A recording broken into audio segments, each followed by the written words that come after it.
They pop crowds. They pop corn. They pop culture. It's the Lowdown with Shane and Elliot.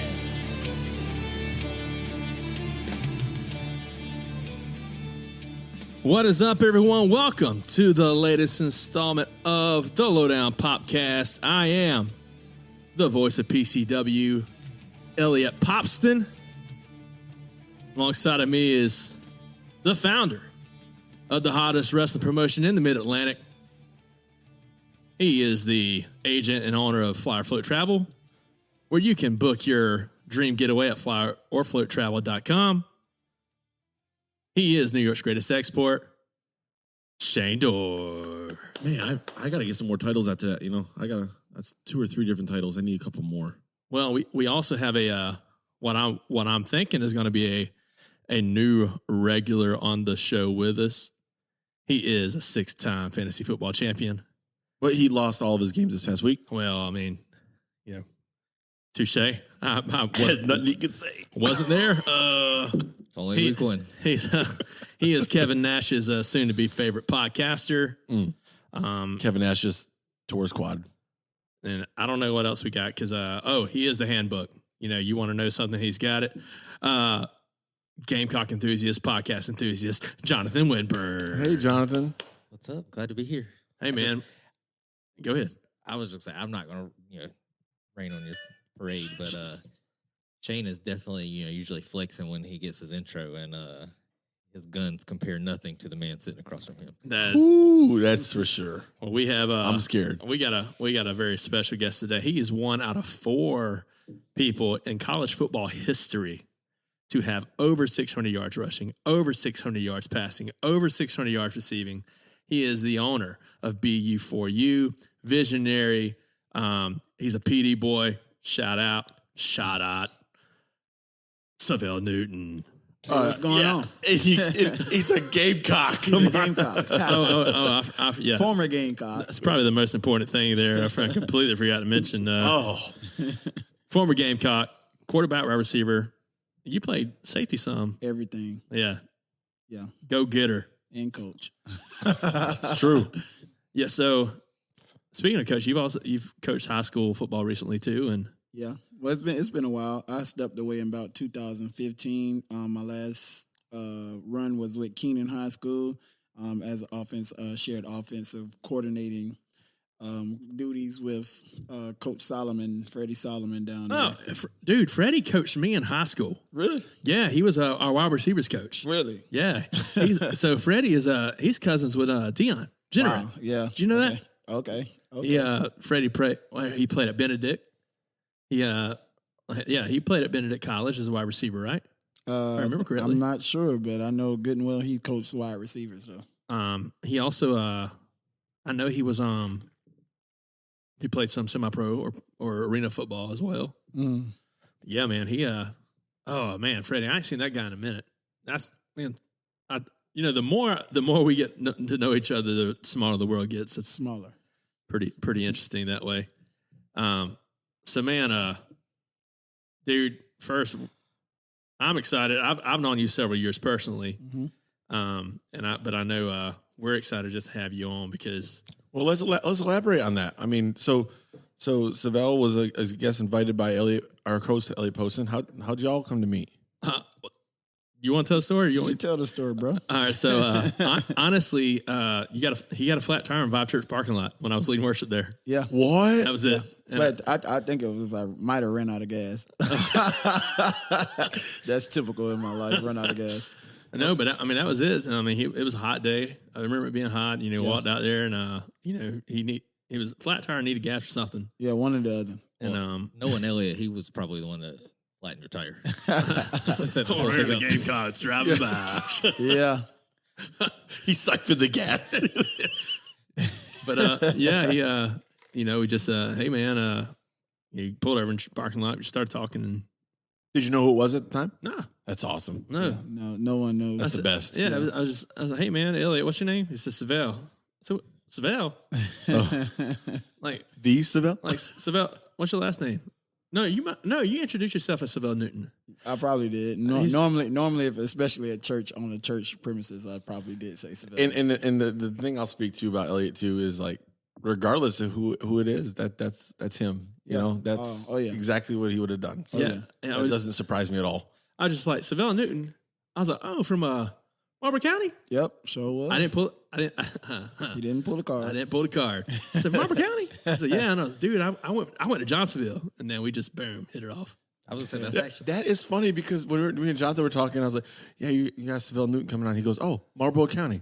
I was going to say, all right. My first like memory experience, like this is the first time we've met, but I live in Hartsville now. Oh. I had I had a older cousin that played defensive end, and I remember being at one of the games against Marlboro County, and you did a fake handoff, and I mean was that 2021? Maybe, I don't know the year. 45-0 at halftime. I was a little younger, but it was those memories stick. All 21 players on the field, including the Marlboro County players, all went one way, and then he just rolled out. And it was, as a kid, it was like that. Probably the first time I'd ever seen anything like that, and I was like, man, that was slick. And then ever since then, I've been a fan. Yeah, I ran into the field goal post just to add to the insult. Sorry to all the Red Foxes out there. Yeah, sorry, man. Bringing up some bad memories. Hey, Elliot. Speaking of, Red Foxes got beat by Dillon the other night. You got a cousin that plays on there? I heard the last name Winburn is one of the guys who scored a touchdown for Hartsville. I don't think we're related. There's not many Winburns in Hartsville, but I don't think we're related. He actually lived next door to me for a little while. And, this area of the world is small. I saw the sign on the door that said Winburn. I was like, wait a minute. And then I got to talking with his dad, and I don't think family tree didn't seem to go back that far. But straight up. But like a toothpick, like a light pole. But they Hartsville did beat Camden the week before. Well, they did. I'm not from there, so yeah, me neither. And we all know it sucks. So, oh man, so I mean, we've kind of already talking about football and stuff. You watch any football this week? Yeah, man, got to watch the Gamecocks. Do a lot of things that I wasn't too happy with, and some things I thought was good, and some things I thought was very horrible. Man, so as a former quarterback, what do you think of Spencer Rattler? I love the kid. I think coming into the SEC, you get a different look as for football. He did play for one of the best offensive minds in college football, Lincoln Riley, last year, and to come into the SEC with that experience to a watered down offense for Satterfield, I think that his experience behind that offense is making the offense have more of a passing identity, but it's going to be tough. It's going to be tough. My understanding is Satterfield's really trying to make it more pro style. Do you see that in his offense? For someone who's been behind the X's and O's as a college quarterback, as a high school coach, what I think, did you win State Player of the Year? I did. I won the ESPN, not ESPN, the Gatorade Player of the Year. Yep. Someone with your expertise, do you see it being more pro style? Everything I hear is like, yeah, it's more pro style, more pro style, more pro style. Yeah. Well, I just think that bringing, he was an NFL guy, coming from the Carolina Panthers. You try to bring some of those concepts back into college, but a lot of college coaches don't transition into NFL ball, and a lot of NFL coaches don't transition back into college ball. But I think it's almost like a pro style offense, and I think that is the reason why our offensive line is having such a hard time adjusting to the scheme. The scheme is not necessarily built to where, the coaches can call plays from the sideline and then just run a play. You need Omahas. You need all those audibles. You need a smart quarterback that knows how to, I'm not saying Spencer isn't, but I'm saying you need the quarterback to be able to take control when you're trying to incorporate an offense like that in college. Yeah. I was gonna say, is that more like slide protection and Yeah, I mean, just gotta keep it. You gotta keep it simple. Slide protection is just mostly like right now everybody's trying to get into the RPOs and that's why I think where it's getting confusing because it's like, okay, are we smash mouth football or are we RPOs? Are we gonna run the ball? What's our identity? And that's what I said last year. We don't have an identity. Well, and then you have to. If you're doing that, you have to make sure you have people, your center or guard or whoever's calling those audibles on the line of scrimmage and your quarterback. I mean, they kind of all have to be on the same page because in the moment that, Spencer decides that, hey, you know what, I'm gonna pull this down. I'm gonna run with it. But your line's sitting there pass blocking. I mean, you got a problem. You got a big problem because if you look, most of the teams are really giving us 3 down linemen, man. It's like, why can't if we got tight ends, we got all these great tight ends, these different players in here that Stogner, he's coming from offense where he could block. He's a beast. He's a beast. You got Bell, you got another tight end, you got inexperience. This the same offensive line that helped Kevin Harris pretty much lead the SEC in rushing. So it's kind of hard to understand why we have we got under 150 yards in 2 games in rushing. I could have did that, running backwards. But one thing. Well, if we want to go there, Syvelle, let's just sit there and look at what old Shane O'Mac or Shane O'Dore and I discussed earlier. Mm-hmm. We looked at your stats, man. You had 673 yards receiving. You had 786 yards rushing and 2,474 yards passing in your career. Oh, yeah. By the way, ESPN's trying to rip you, bro. They're trying to rip you off. They don't even include your freshman year. Yeah, or bowl games. It's all good, man. At this point, my own school don't represent. They don't even recognize anything that I've done. So to ask for ESPN to recognize something. Honestly, for me, one day it's gonna all shift. Yeah, it's all gonna shift. To where they're gonna have to do a documentary on who's the first person to run the Wildcat. They're gonna have to do it. Oh, give me chills. Who changed football? It's going to be a documentary, and there's no way the documentary could ever be written without the first person who ran the Wildcat.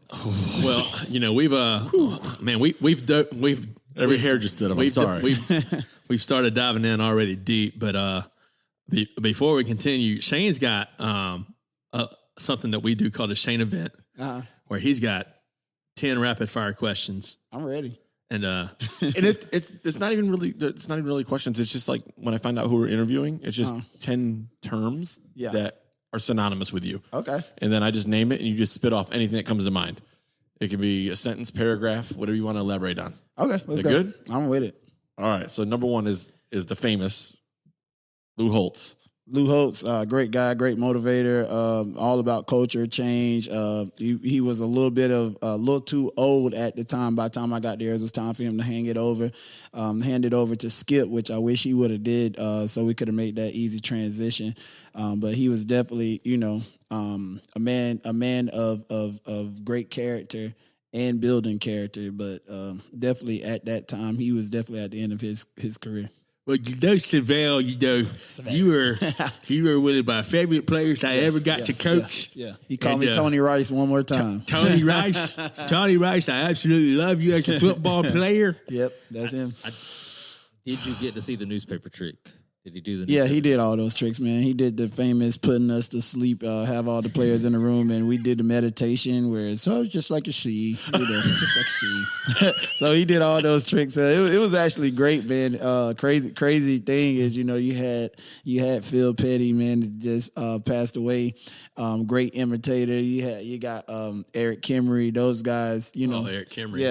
Yeah, they definitely could definitely sound just like Holtz, but it was definitely a great experience playing. But honestly, this is one thing. Probably the first time I ever seen it. as a quarterback for Coach Holtz, I probably knew 0 of the passing plays. I just went out and found the open man. Some people can't be synonymous with Notre Dame, but I am synonymous with UMSC Gamecock football. Spurs up, go Cock. Clemson, man, rivalry game. Never was such a big fan of the rivalry game myself. I just always thought I would love to see, total ACC, SEC. Why not have both teams dominate the country? But a lot of players there. We played against the high school. You look at some of the guys, like especially in the PD area, you saw a lot of those guys go to Clemson. Corey Groover, he was a big guy. Anthony Waters, you see all those guys go to Clemson. And, really definitely always was a privilege to be able to play those. All I thought it was just like the North-South game. Yeah. I didn't make the Shrine Bowl, but I made the North-South game. That's another story for another day. But we got nothing but there an opportunity. Yeah, but that was definitely a fun game, man. Just being able to go there. I was probably 10 seconds away from being a Clemson Tiger. We're gonna get there you go. BU4U.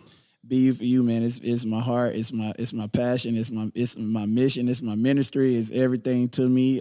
It started from what we're in this month of September, is suicide prevention month, where I was actually dealing with a lot of depression and suicidal thoughts myself before my old teammate Kenny McKinley, that Georgia comes in town, and you got those guys, and to be there with him that weekend before, then to know that he left us that weekend after was such a crazy thing. But BU4U is here to help the community, is here to help people who are struggling, who need help, and it's just bring mental health awareness, man.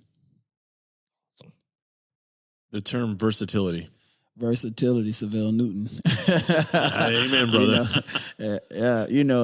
For some reason, I had that in my mind that you were going to say that. Yeah, Syvelle Newton, man, but it's actually versatility is what a lot of kids fail to have these days, because their parents are totally pressuring them into becoming one sport players, and I hate it. I hate football. I hate football year round, because it doesn't give them an opportunity to play basketball, learn how to slide your feet. Doesn't give you the chance to play shortstop or outfield, to field the ball. To get up under a ball, or even for my daughter, she's 12. I hate that she's playing volleyball year round when she could be developing, her jumping skills by playing basketball, or continue to play tennis like she started off. Yeah, so it's taken away from players being able to be versatile. That there ain't no true wildcat formationers no more. So that's what's going on. Except DK Joyner, who could be one, but he's not. Marlboro County, the best high school in the state. But it's black and gold, man. And that school probably has been through, some of the biggest growth years, then went down to some of the going down to declining, to back up. It's such an area, man. If you're not from Marlboro County, you wouldn't understand the dynamics of that school, because you got small towns like where I'm from, Wallace. I mean, we probably graduated 25 people in my 8th grade year to all pack up and drive all the way to Marlboro County High School, one county school for 5 small towns, and you got to learn everybody, and it's definitely home, man. It's home. It's a lot of violence in the area, and that is a place where everybody kind of gets to go there and kind of get some growth. And I love that one of my former teammates is the principal now. He's definitely doing a great job, Michael Deason, turning that around. Awesome. Signing day 2003. I threw that hat so far. Yeah. Hey, you know what, man? It's crazy because people always, funny you say that, because people always say, man, do you understand like a lot of things that you did that you were before your time? And you'll never get the credit, which I don't need credit for anything, but I definitely tried to go back into the archives of YouTube and signing days and things like that to find someone throwing a freaking hat before me. And still yet to this day. Well, teasing the signing with another team first. Yeah, well, that too, but I put the hat on. Yeah, I put the hat on, but I still have yet before 2003 to find someone who completed the hat trick on signing day. But it definitely, honestly, no one. This might be y'all might get a golden award here because that day I really was a Clemson Tiger. Like my mom, if you go back and watch that video, my mom looked and she had the biggest smile on her face, and then she had the biggest face mouth like lip drop on there too when she seen me through the hat. Like, so you kept it to yourself? Yeah. Well, I mean, honestly, I really wrote my speech up to go to Clemson. Leaving that day, I remember writing it up. I was going. We had to drive all the way to Channel 15 News in Myrtle Beach. Yep. And when we got there, I was a Clemson Tiger. Everybody knew I was a Clemson Tiger. I was like, I'm going to Clemson. Get there, and then I'm sitting here like, Lou Holtz in the back of my head. Don't do it. Don't you do it, Syvelle. Yeah, so then everything just shifted, man. And I just really, honestly, it wasn't like a plan because I really was going to give Vanderbilt a try. Honestly, I was going to give them a try because of the head coach at the time, but and they had Jay Cutler. So it was like it was one of those things where I didn't know, but when I got there, I was a Clemson Tiger. Now, when you played, was Dantzler at Clemson then? He had just left. He had just left. Charlie Whitehurst was the Whitehurst. Mm-hmm. Whitehurst. I wasn't scared of Charlie though. Oh, I wasn't scared of nobody. I wasn't scared of Dondrell either. But it was just more of we ran Clemson's offense in high school. We took their whole playbook. We had their orange VCR tapes. How close were you to Vandy? Because you toured Vanderbilt, didn't you? Yeah. I right after a basketball game, we left out on the private jet. They flew me to Vandy right after the game, and got to Nashville late that night. And my sister's boyfriend, she passed away 2001. And he was already at Vanderbilt. He was a tight end there, and he was my host. So I was like, Vanderbilt. But they were the whole trip was about education, and I stopped doing math in 10th grade. It was too much talk about education there. So. Well, I'll say my biggest takeaway from this is that me and Syvelle have one thing in common. I did try to put a Clemson hat on one time too. It took me about 10 seconds to realize it. It just didn't fit right. Didn't even take him that long. Yeah. So, did Coach Boyd have a lot of influence on you whenever you were really thinking about choosing Clemson, or? Yeah, Coach Boyd. I mean, my whole staff was Clemson, man. They were. It was a couple of guys there that was for Carolina. But them going to the coaches clinic, like I said, bringing those orange VCR tapes, we ran their exact plays, same terminology. Coach Stockdale was probably one of the most dominant recruiters ever, man. He ended up coming to South Carolina the next freaking year. So good thing I didn't go to Clemson. I would have been pissed.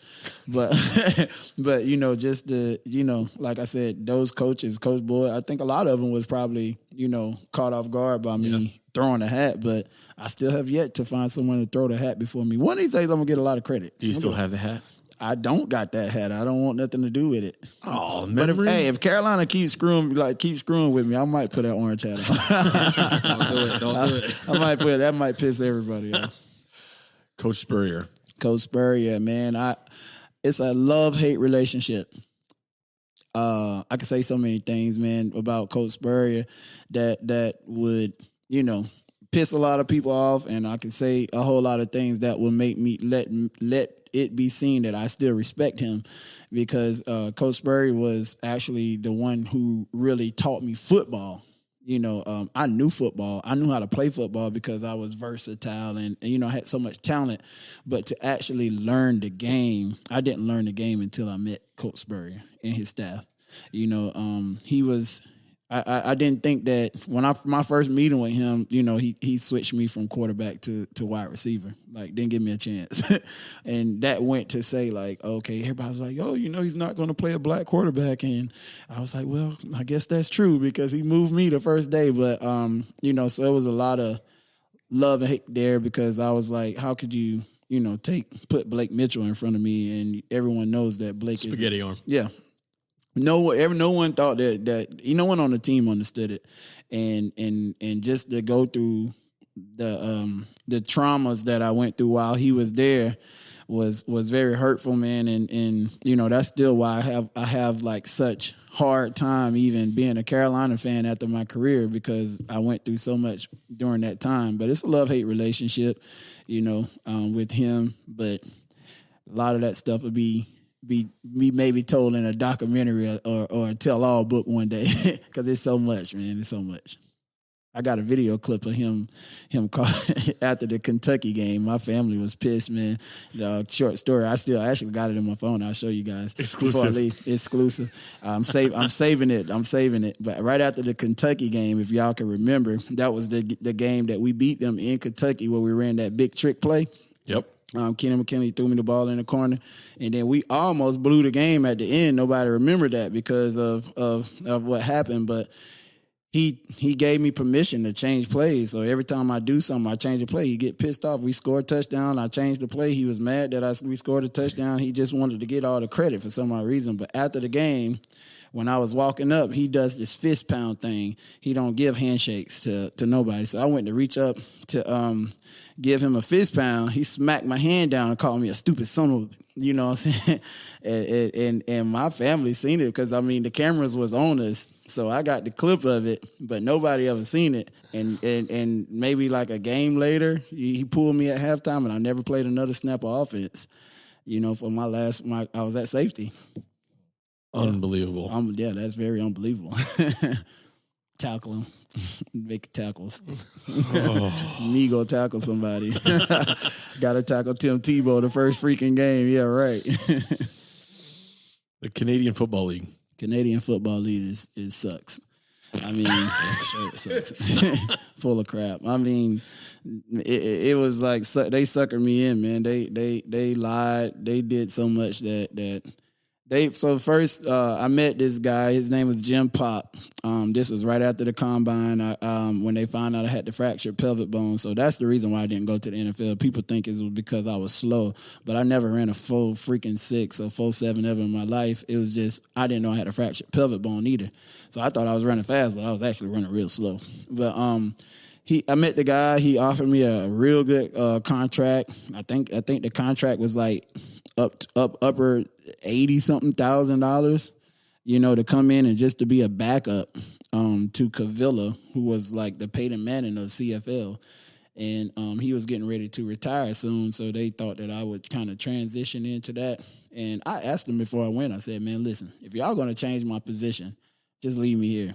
As soon as I get there, maybe 3 days into camp, my name's on the receiver list. And they bring in freaking Chris Leak.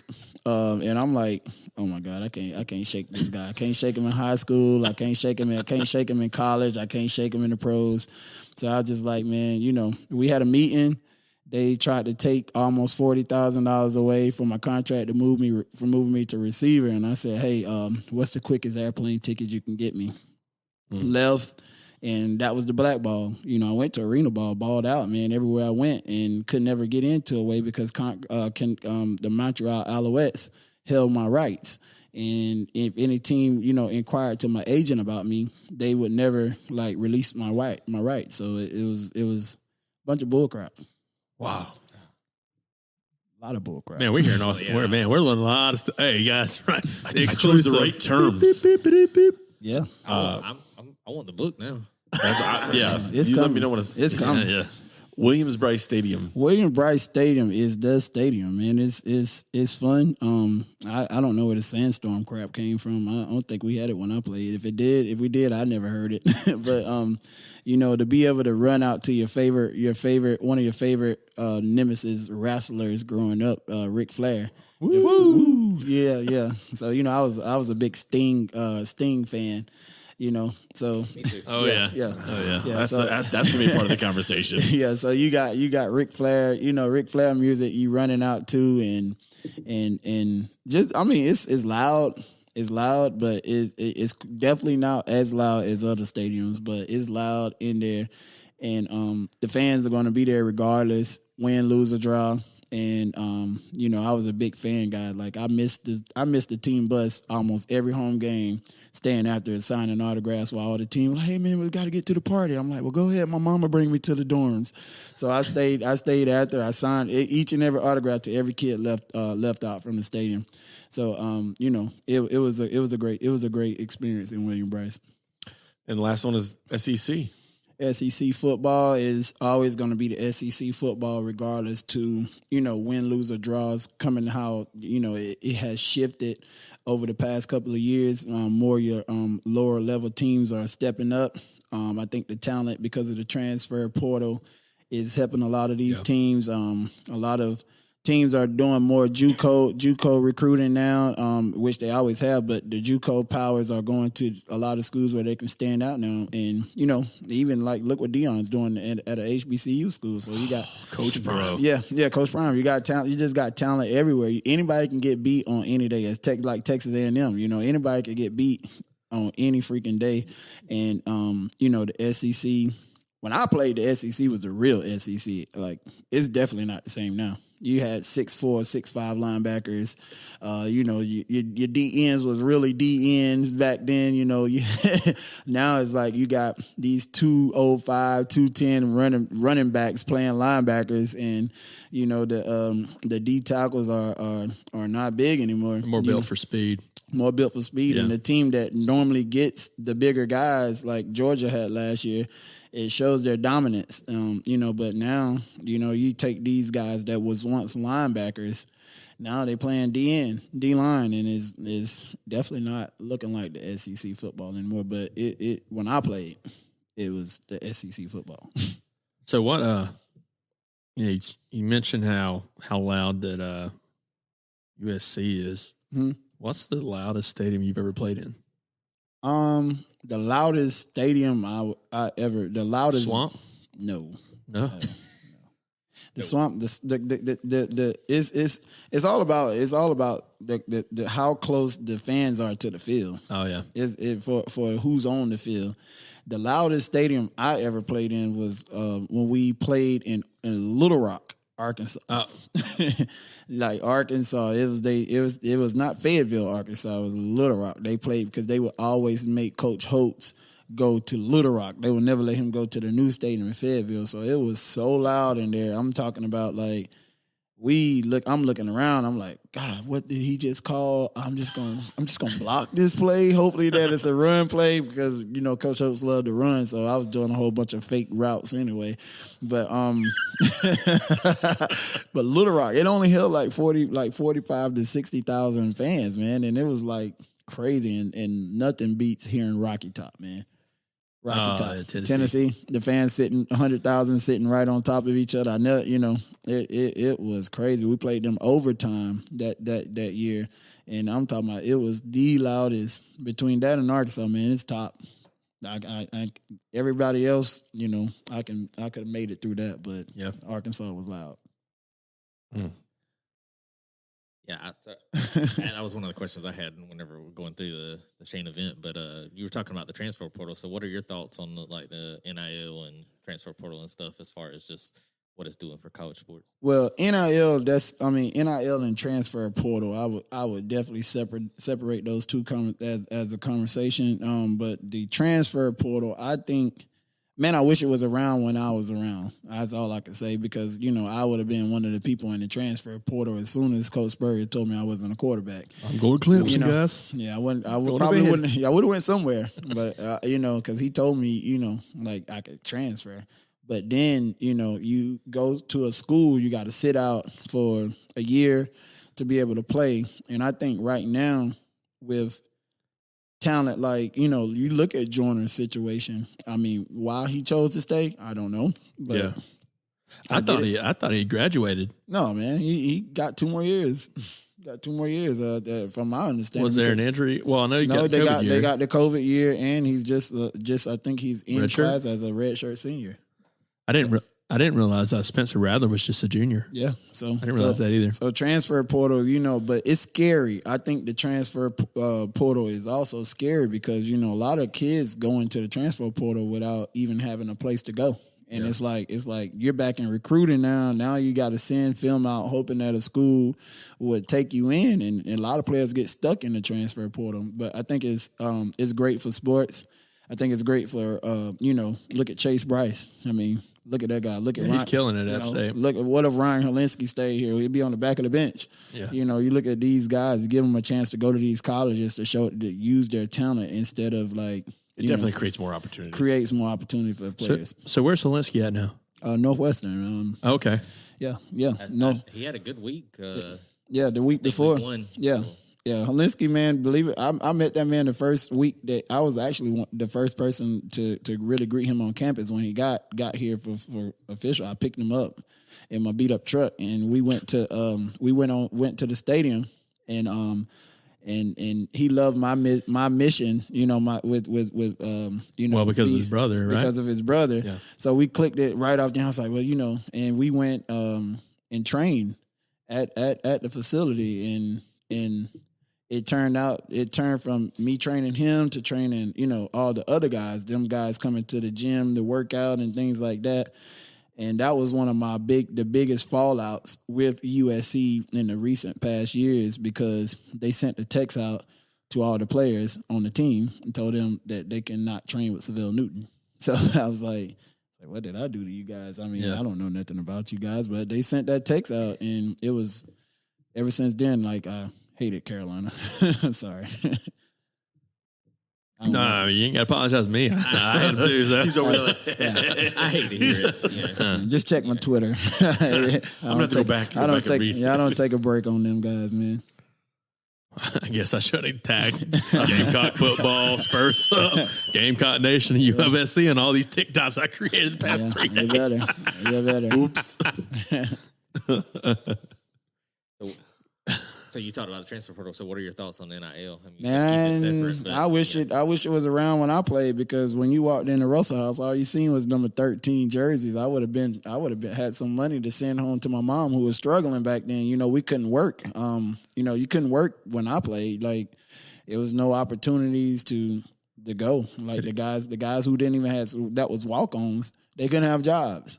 So, now, to see that you don't know these players, like, their backgrounds. Everybody's not coming from, a 2-story house.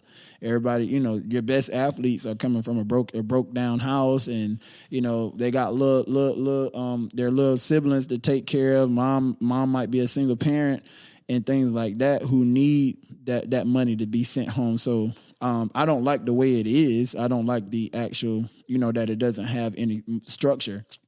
But I think it's great for players. I think it should be more structured, to where one money comes into a pot, to where it's distributed over the players, instead of one person because they're the quarterback, one person because they're the star, getting all the money, which isn't fair to the center, the guard, the tackle, who, what I'm saying, we walk by them in the mall, we wouldn't know who the heck they are. But, I think the money should be put in one pot, and a percentage should be given to each player across the sports, because, I mean, your golf team's not going to get no NIL deals. Yeah. Tennis players not. And I always thought, man, as much money as these universities are bringing in, man, like, yeah, come on, spread the love. Spread the love, because only thing we had was our freaking SEC checks, man. We had to tough it out until we can get SEC checks, and most of that money had to be sent home. You'd be surprised about the sponsorship with golf, though. Now, I mean, but I'm saying on your college campus, the golf team, the tennis team, yeah. You know what I'm saying? Those guys ain't really getting no NIL deals. Especially got like a lacrosse or different things like that. The money should be brought into an athletic department, to where it should be spread out over, over the athletics, as far as like the players, the athletes, and things like that. I don't like the whole fact that players can make $1 million and, the other player make what, $10? Yeah. I can afford to pay him $10 to put on a BU4U shirt for a photo. That's about it. So do you think the return of NCAA football is going to help too? Man, By the way, cheap plug, but I'm stoked. I got a check from that thing, man. See? Yeah, we all got checks from it. Even my brother got a check when he played at Furman. Oh, that's what's up. Heck yeah. Yeah, I was playing arena ball, and everybody was putting their names in the pot to receive a little bit of cash. But I just, like I said, that's another thing. Like, you think about your guys making money, you're going to have like somebody like Spencer Rattler, who's going to, who is projected as top 10 quarterbacks in college football, who's going to make a lot of money. Well, that could change though. It can change, but during my years, we had Reggie Bush. Yeah, Reggie. Never heard of him. Well, yeah, he was on the front. He was on the front. I actually got the game. I still got the game. I literally got mad the other day. My daughter was cleaning out the box to find her Xbox, and mine was buried down in there, and she threw the game, and I was like, lady, do you not know how special this game is? Your dad was a freaking highlighted player on that freaking game. It probably will sell for some money right now. That game, it had Desmond Howard on the front cover. So, but and the other one had Joy Harrington. But yeah, I like the NIL deal, but I just don't like the structure. Yeah, I agree. It's good. So we've kind of talked about high school, college, CFL. So what would you say is your standout, like your number one moment from playing football, like in your fondest moment? The fondest, I say my moment would probably go back to high school. Because it was bringing something, keeping something in such a small town like I spoke about, and being able to show our dominance over the state, 15-0, being ranked, number 17 in the nation, and also me being, number 5 quarterback in the nation at the time, then having like the number 2 receiver, Tommy Zimmerman, on my team, at the time. So, you get that, and to be able to, for your teammates to be looking at you as like, man, like it was always respect across the table. It was never Syvelle's the man, none of that. It was more like he's the captain, he's the leader. But that was something that gave our area something to be proud of. Every business shut down the city. They shut down the whole town and was at the game. And now it's just like you look around, is to be able to take that back. It would be nice, but college football was more mental for me. It was stressful. It was very stressful, the ups and downs. So it wasn't too many highs of that. Even though people think 13 was good, 13 was really bad. But but high school was probably the best. I believe it because when I brought up the Hartsville thing, you knew the year, the score, I know everything. The final score. Oh yeah, everything. I know everything. He was like it's 42-0. 45. 45. Tamir was after you. Tamir was before me. Was he? Yeah. Okay, because he played at Newberry, right? Yeah, he signed to go to signed with Clemson. Yeah, but they sent 2 different transcripts into the clearinghouse. So they really screwed that up. Our high school guidance counselors really screwed him up. So I remember North Greenville playing against Newberry, and Tamir was playing wide receiver. Oh, it was a bad day. Yeah. And actually, you had the Steps brother there as his quarterback. Coach Steps was his quarterback. Yeah, a lot of people don't know that. So I think from this whole conversation, I think the one word I can use to describe you is trailblazer. I think you're the epitome of that term. So coming from a player who's, you hear the term 2-way, but really you're a true utility player, 3-way, 4-way, 5. You played several different positions, but so how does it make you feel knowing that you're the one to inspire people like your Cam Newtons of today and your Russell Wilsons, your Lamar Jacksons? How does that make you feel? Well, before me, you had other guys too, and I was just blessed to be in the transformation of football during that time. Like I said, still before my time, but, you know, to be, like you said, trailblazer, you think about, you know, going from I formation to more teams running spread shotgun, running the option out of the shotgun, from going to my early years running the option, the veer out of the I formation, and then my senior year actually running it out of the shotgun. Then you get to college and you start to see it more transform. Then from my years, you go to end of my career with the Wildcat, like I said about the Wildcat, and then you got guys running like Pat White and Steve Slayton. You see that type of combo, you know. Then you got you know, other players getting an opportunity. You know, still to this day, you know, you look at Steven Garcia coming into USC.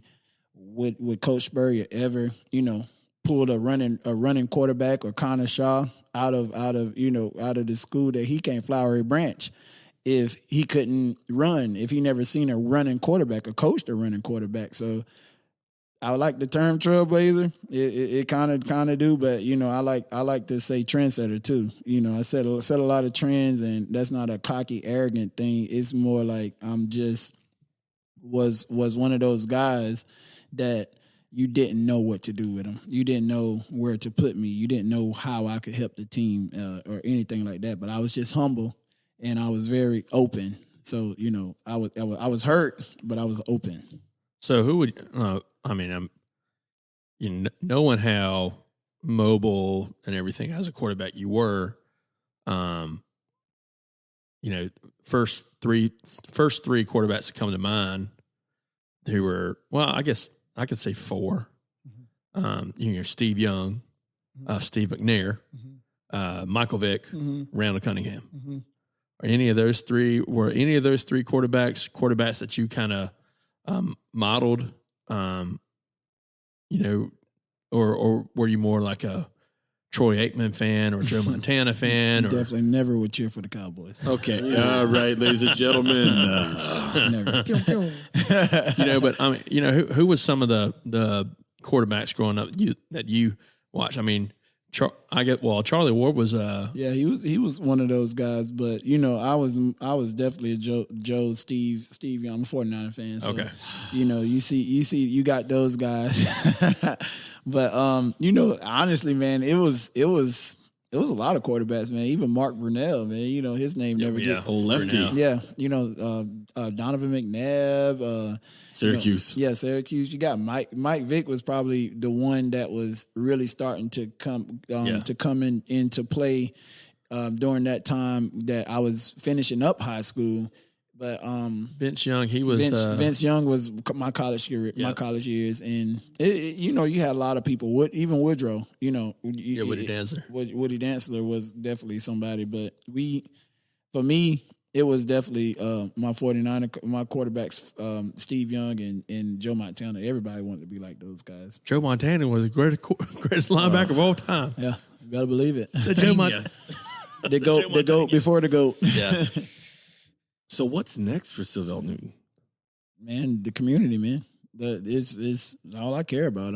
I mean, honestly, I can never watch another down of football if I could, you know, save somebody's life. You know, it's being the one for one. I mean, like, God is always going to be first to me in everything that I do. So with this mission in my ministry, and it's my purpose. You know, I think, you know, a lot of my team, I don't like to call them clients, a lot of my teammates have no idea until I do something like this, and they get to hear me speak, talk about my career, or, you know, somebody post a video of me doing something like, man, I didn't even know you played football. And it's, to me, you don't need to know that, because my mission and my purpose is bigger than what my preference is, or was. And now it's like, who life can I save, man? It's like, who can I talk to? Who can I tell my story to let them see that there's bigger things than what we want out of life and what we can really have in life. So that's where I'm going. That's where I'm going to keep going, as long as I can bring mental health awareness and keep bringing awareness to all types of different things. That's amazing. Yeah, powerful stuff. Yeah. Well, so what was it that made you, you know, it seems like it could be an easy transition to go from I say easy, but it seems like I'll say natural transition to go from lifting weights all the time, working out all the time for football shape.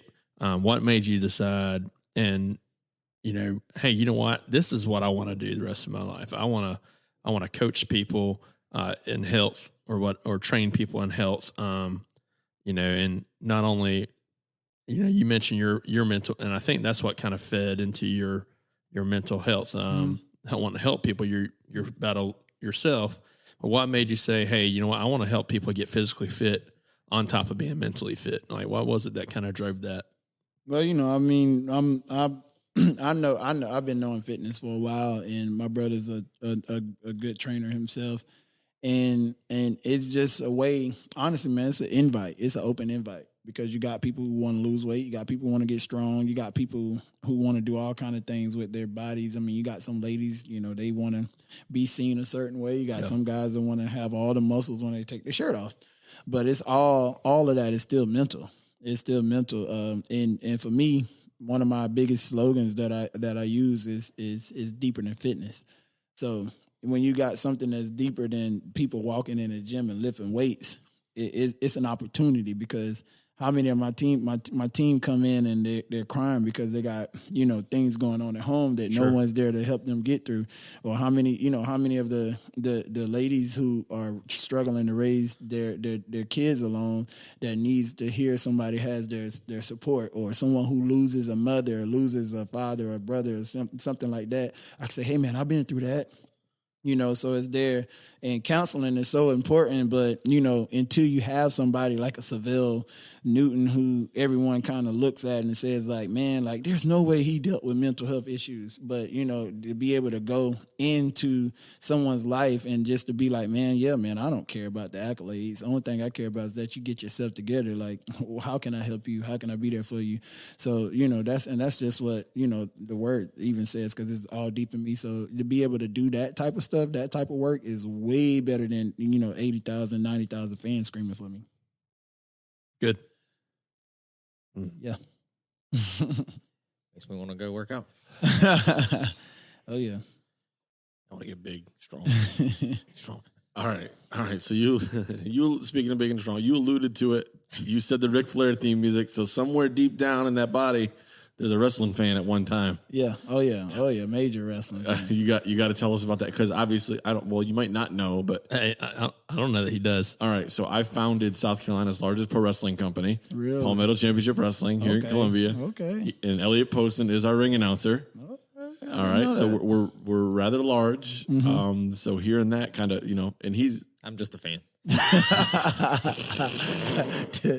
so he's a big fan. Yeah. Okay. So we're all in some capacity involved in the pro wrestling business. Yeah. So hearing that is, our ears perk up. Yeah. So you got to tell us about it, man. Tell us about the love of professional wrestling, where it started, when it started. Yeah, man. Just as a kid, I mean, my uncle, they would order all the pay-per-view events and the WrestleManias and Premium live the events. WC. Did watch all of it, and just to be able to see my favorite tag team, the Road Warriors. You had.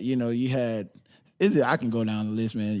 They were big. My granddad was they was big Four Horsemen fan, and I hated the Four Horsemen, but because they was everybody. And you got Hulk Hogan, Ultimate Warrior. Do I need to go down the whole list? But Oh man, we love it. Yeah, I loved it, and to watch wrestling transition over the years to where you had them combined into one big wrestling federation. Now you got so many, which back then the ECW was just coming out around when switching up wrestling a little bit with the Sandman and all that different stuff like that. So I know wrestling up and down, man. So we used to get it in and out in the yard, and we were all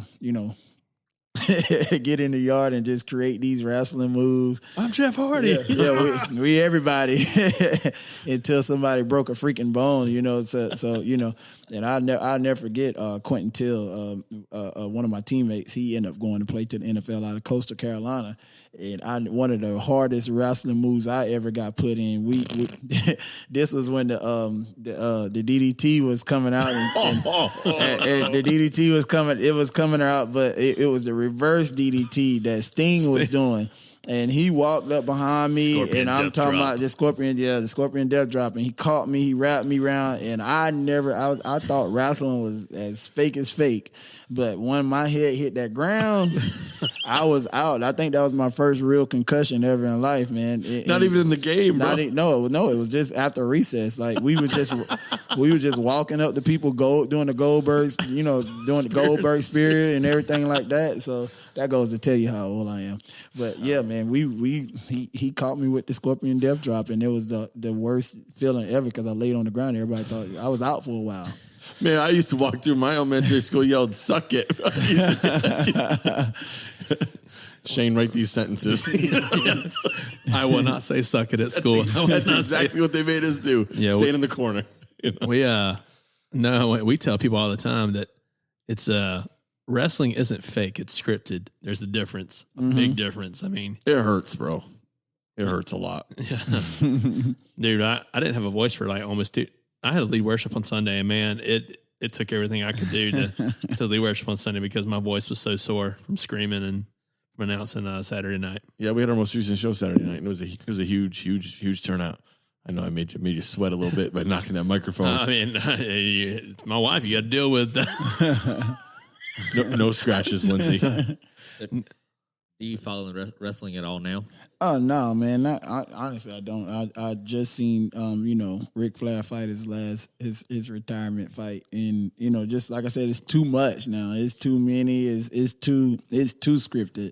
It's not as good as it was. When we came up, when you had some real blood going on. Come on, man. We had Cactus Jack, man. Come on now.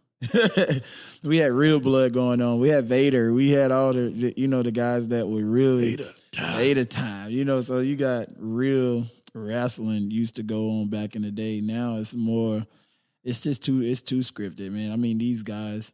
That's sports entertainment. It's more sports entertainment now than it was actually wrestling. Yeah, I'll agree with that. I mean, today's wrestling product is definitely more theatrical. Is a good word. I think we also have to look at where we're at in life now too.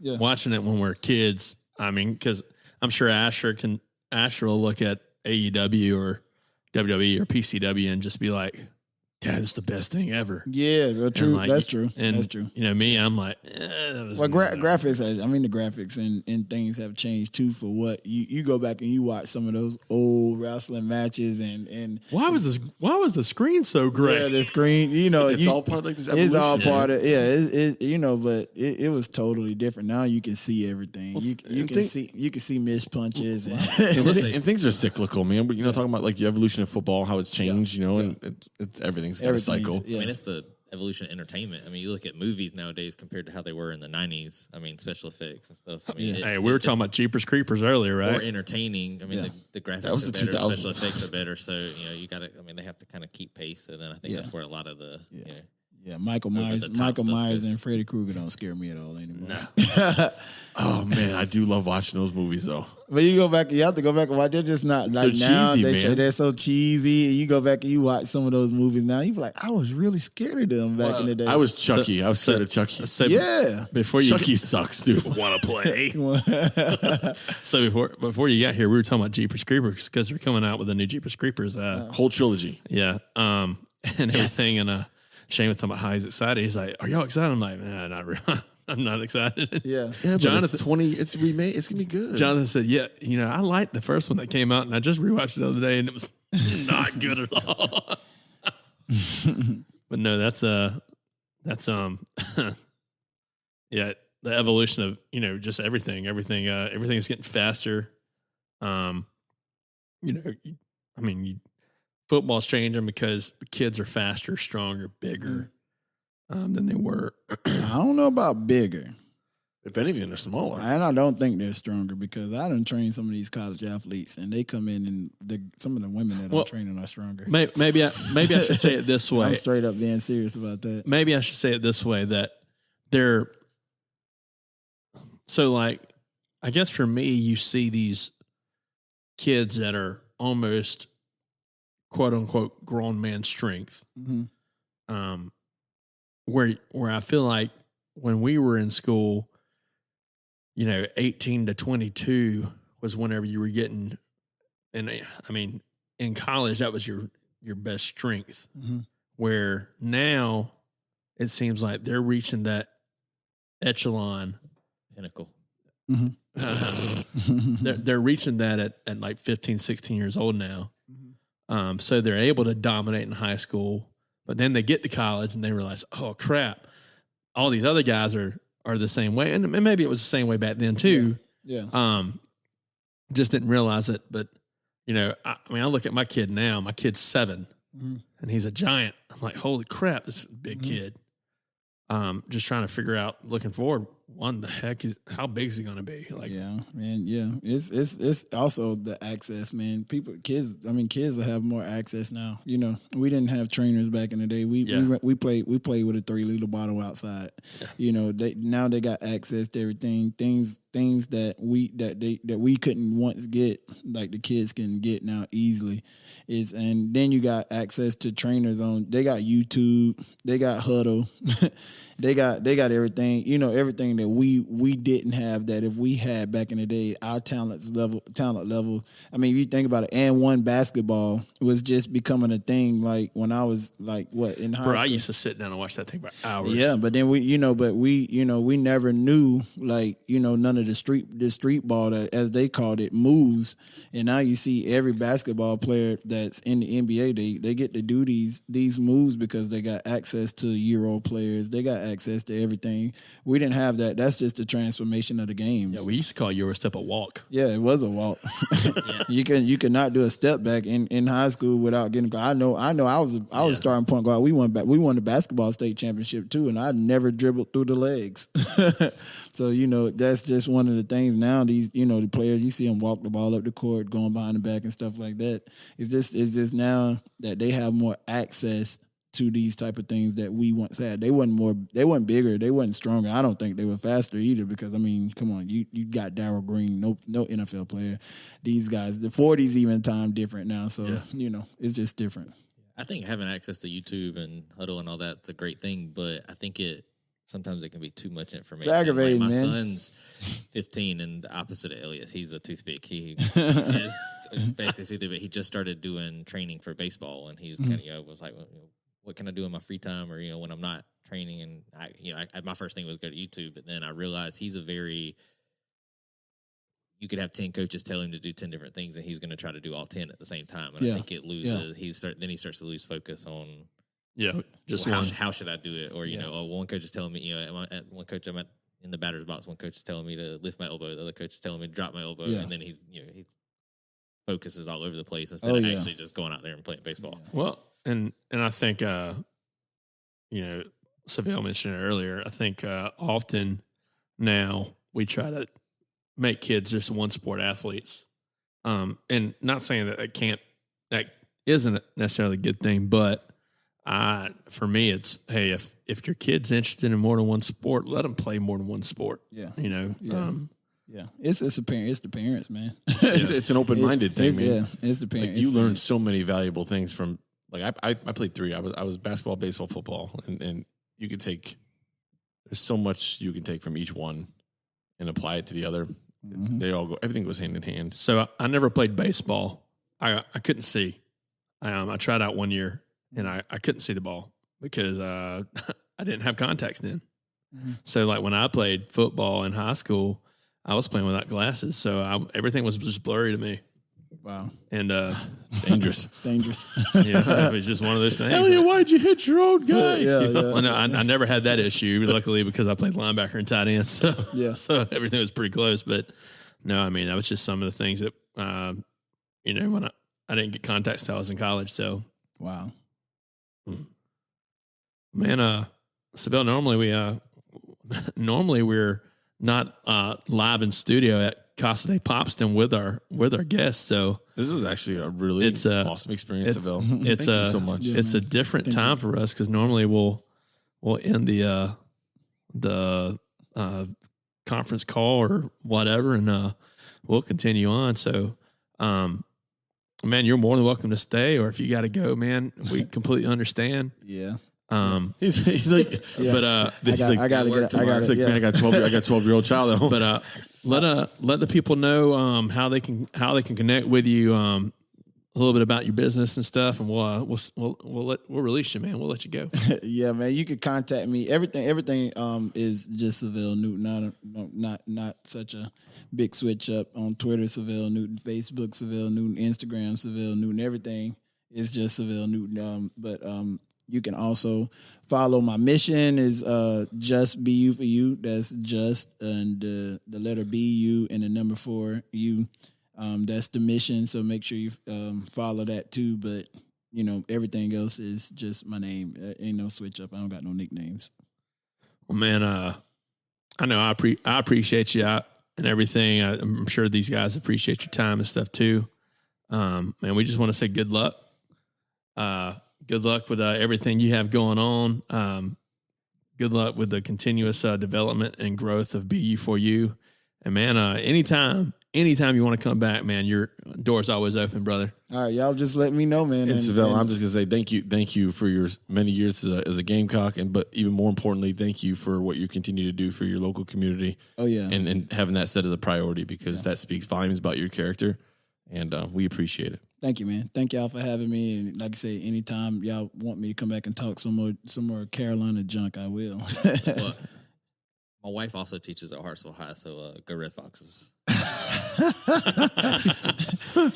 We'll end on that note. All right. Well, guys, there you have it. One of 4 players in college football history to have 600 yards rushing, 600 yards passing, and 600 yards receiving. Trendsetter, BU4U's very own Syvelle Newton. Guys, before we continue, this podcast is brought to you by Day Soul Coffee Lab out of Birmingham, Alabama. Y'all, I consider myself a coffee connoisseur. I absolutely love coffee, and I have found what I believe to be the absolute best coffee out there. With Day Soul Coffee Lab, you can be sure to get coffee that's super smooth and always fresh roasted. Some of the best, if not the best coffee you can ever drink. Swing over to their website, daysoulcoffeelab.co, and use promo code LOWDOWN to get 10% off your order. They even have a subscription option where they'll deliver coffee directly to you every month. Guys, it's a no-brainer. If you're going to drink coffee, you might as well make it great coffee. So big shout out to them, and we appreciate their sponsorship. And you are chuckling over there. What are you chuckling about? Can I tell you why? Yeah, go ahead. I'm looking at a picture of President Biden signing something that says, "Dear Queen, sorry about your death. I really liked Bohemian Rhapsody." Gosh. That's awful. Anyway, so how about that interview with Syvelle Newton? Man, he's a good dude. First of all, I had no idea about all that stuff that he's going through with. And man, he just scratched the surface, right? I mean, he said, there's gonna be a book someday. Well, and he also, he even mentioned, hey, there was a couple things he said. Yeah, that's a longer conversation for another time. Yeah, like off the record stuff. And here we have Jonathan over here in all his Gamecock attire. Oh, I was like, oh boy. Well, what do you think, Jonathan? He's a pretty good guy, though. Oh no, yeah, it was amazing. Jonathan got his Hartsville Red Fox dig in. Go for Red Foxes. Yeah, I was saving that for the end. Yeah, what's in there? Yeah. Ah, man. But no, real quick. Nice, genuine dude.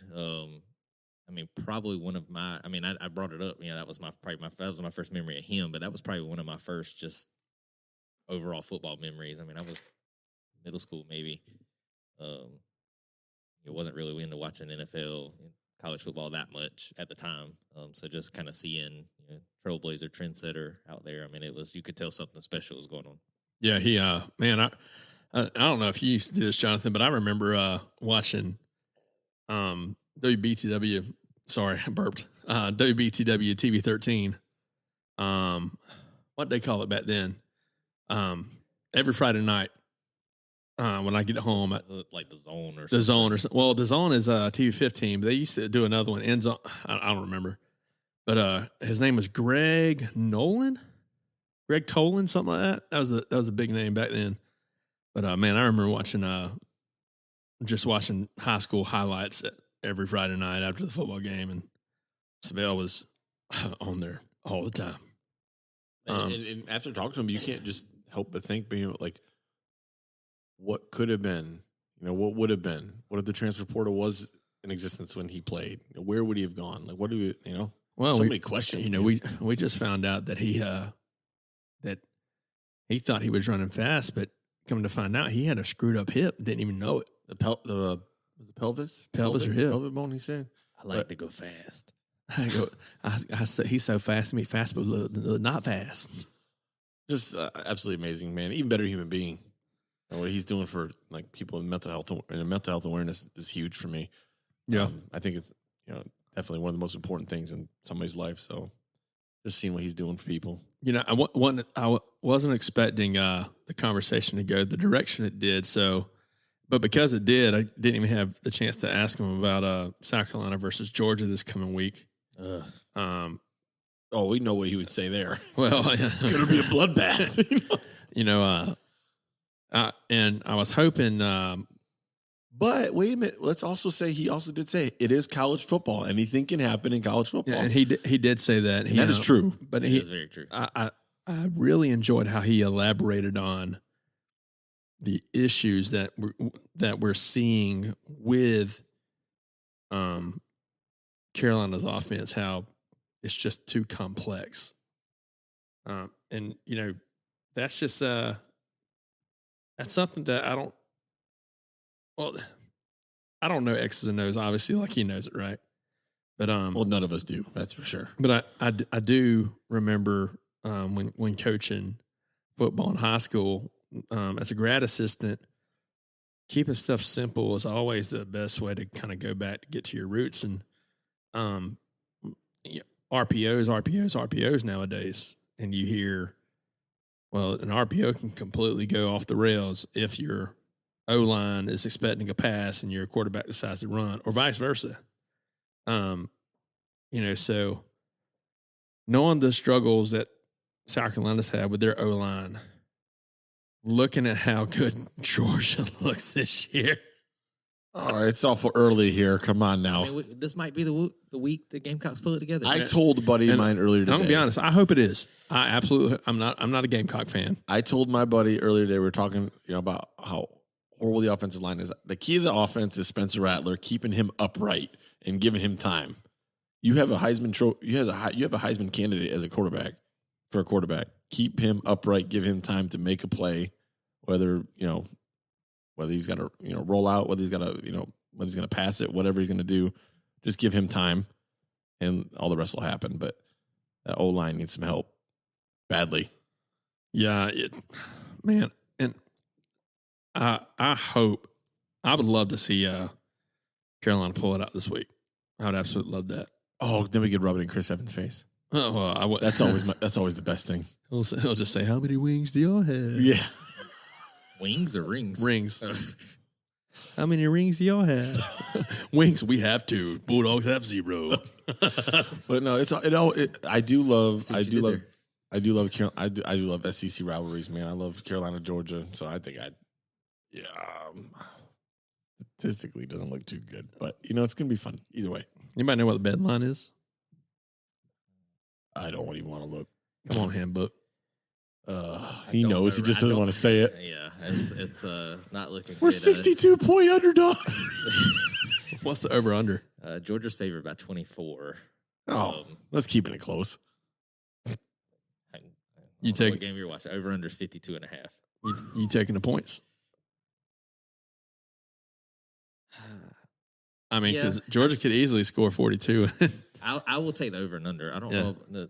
It's either going to be a blowout or it's going to be a 3-point Carolina win, okay? I could definitely see Georgia winning by more than 24, but I definitely think they'll be over 52.5 points because I think, it just takes 1 or 2 big plays, and, Carolina's got 14 points. So, and they had some of those last week. We didn't, kind of. Well, if it comes down to the leg, I feel pretty good. Yeah, I mean, I will say one thing that Carolina has been consistent on is having a good, solid kicker. Yes. You got to fill in Parker for Parker White. So, I mean, well, he gone. But that's what I'm saying. Yeah. But Georgia's D line, Oh.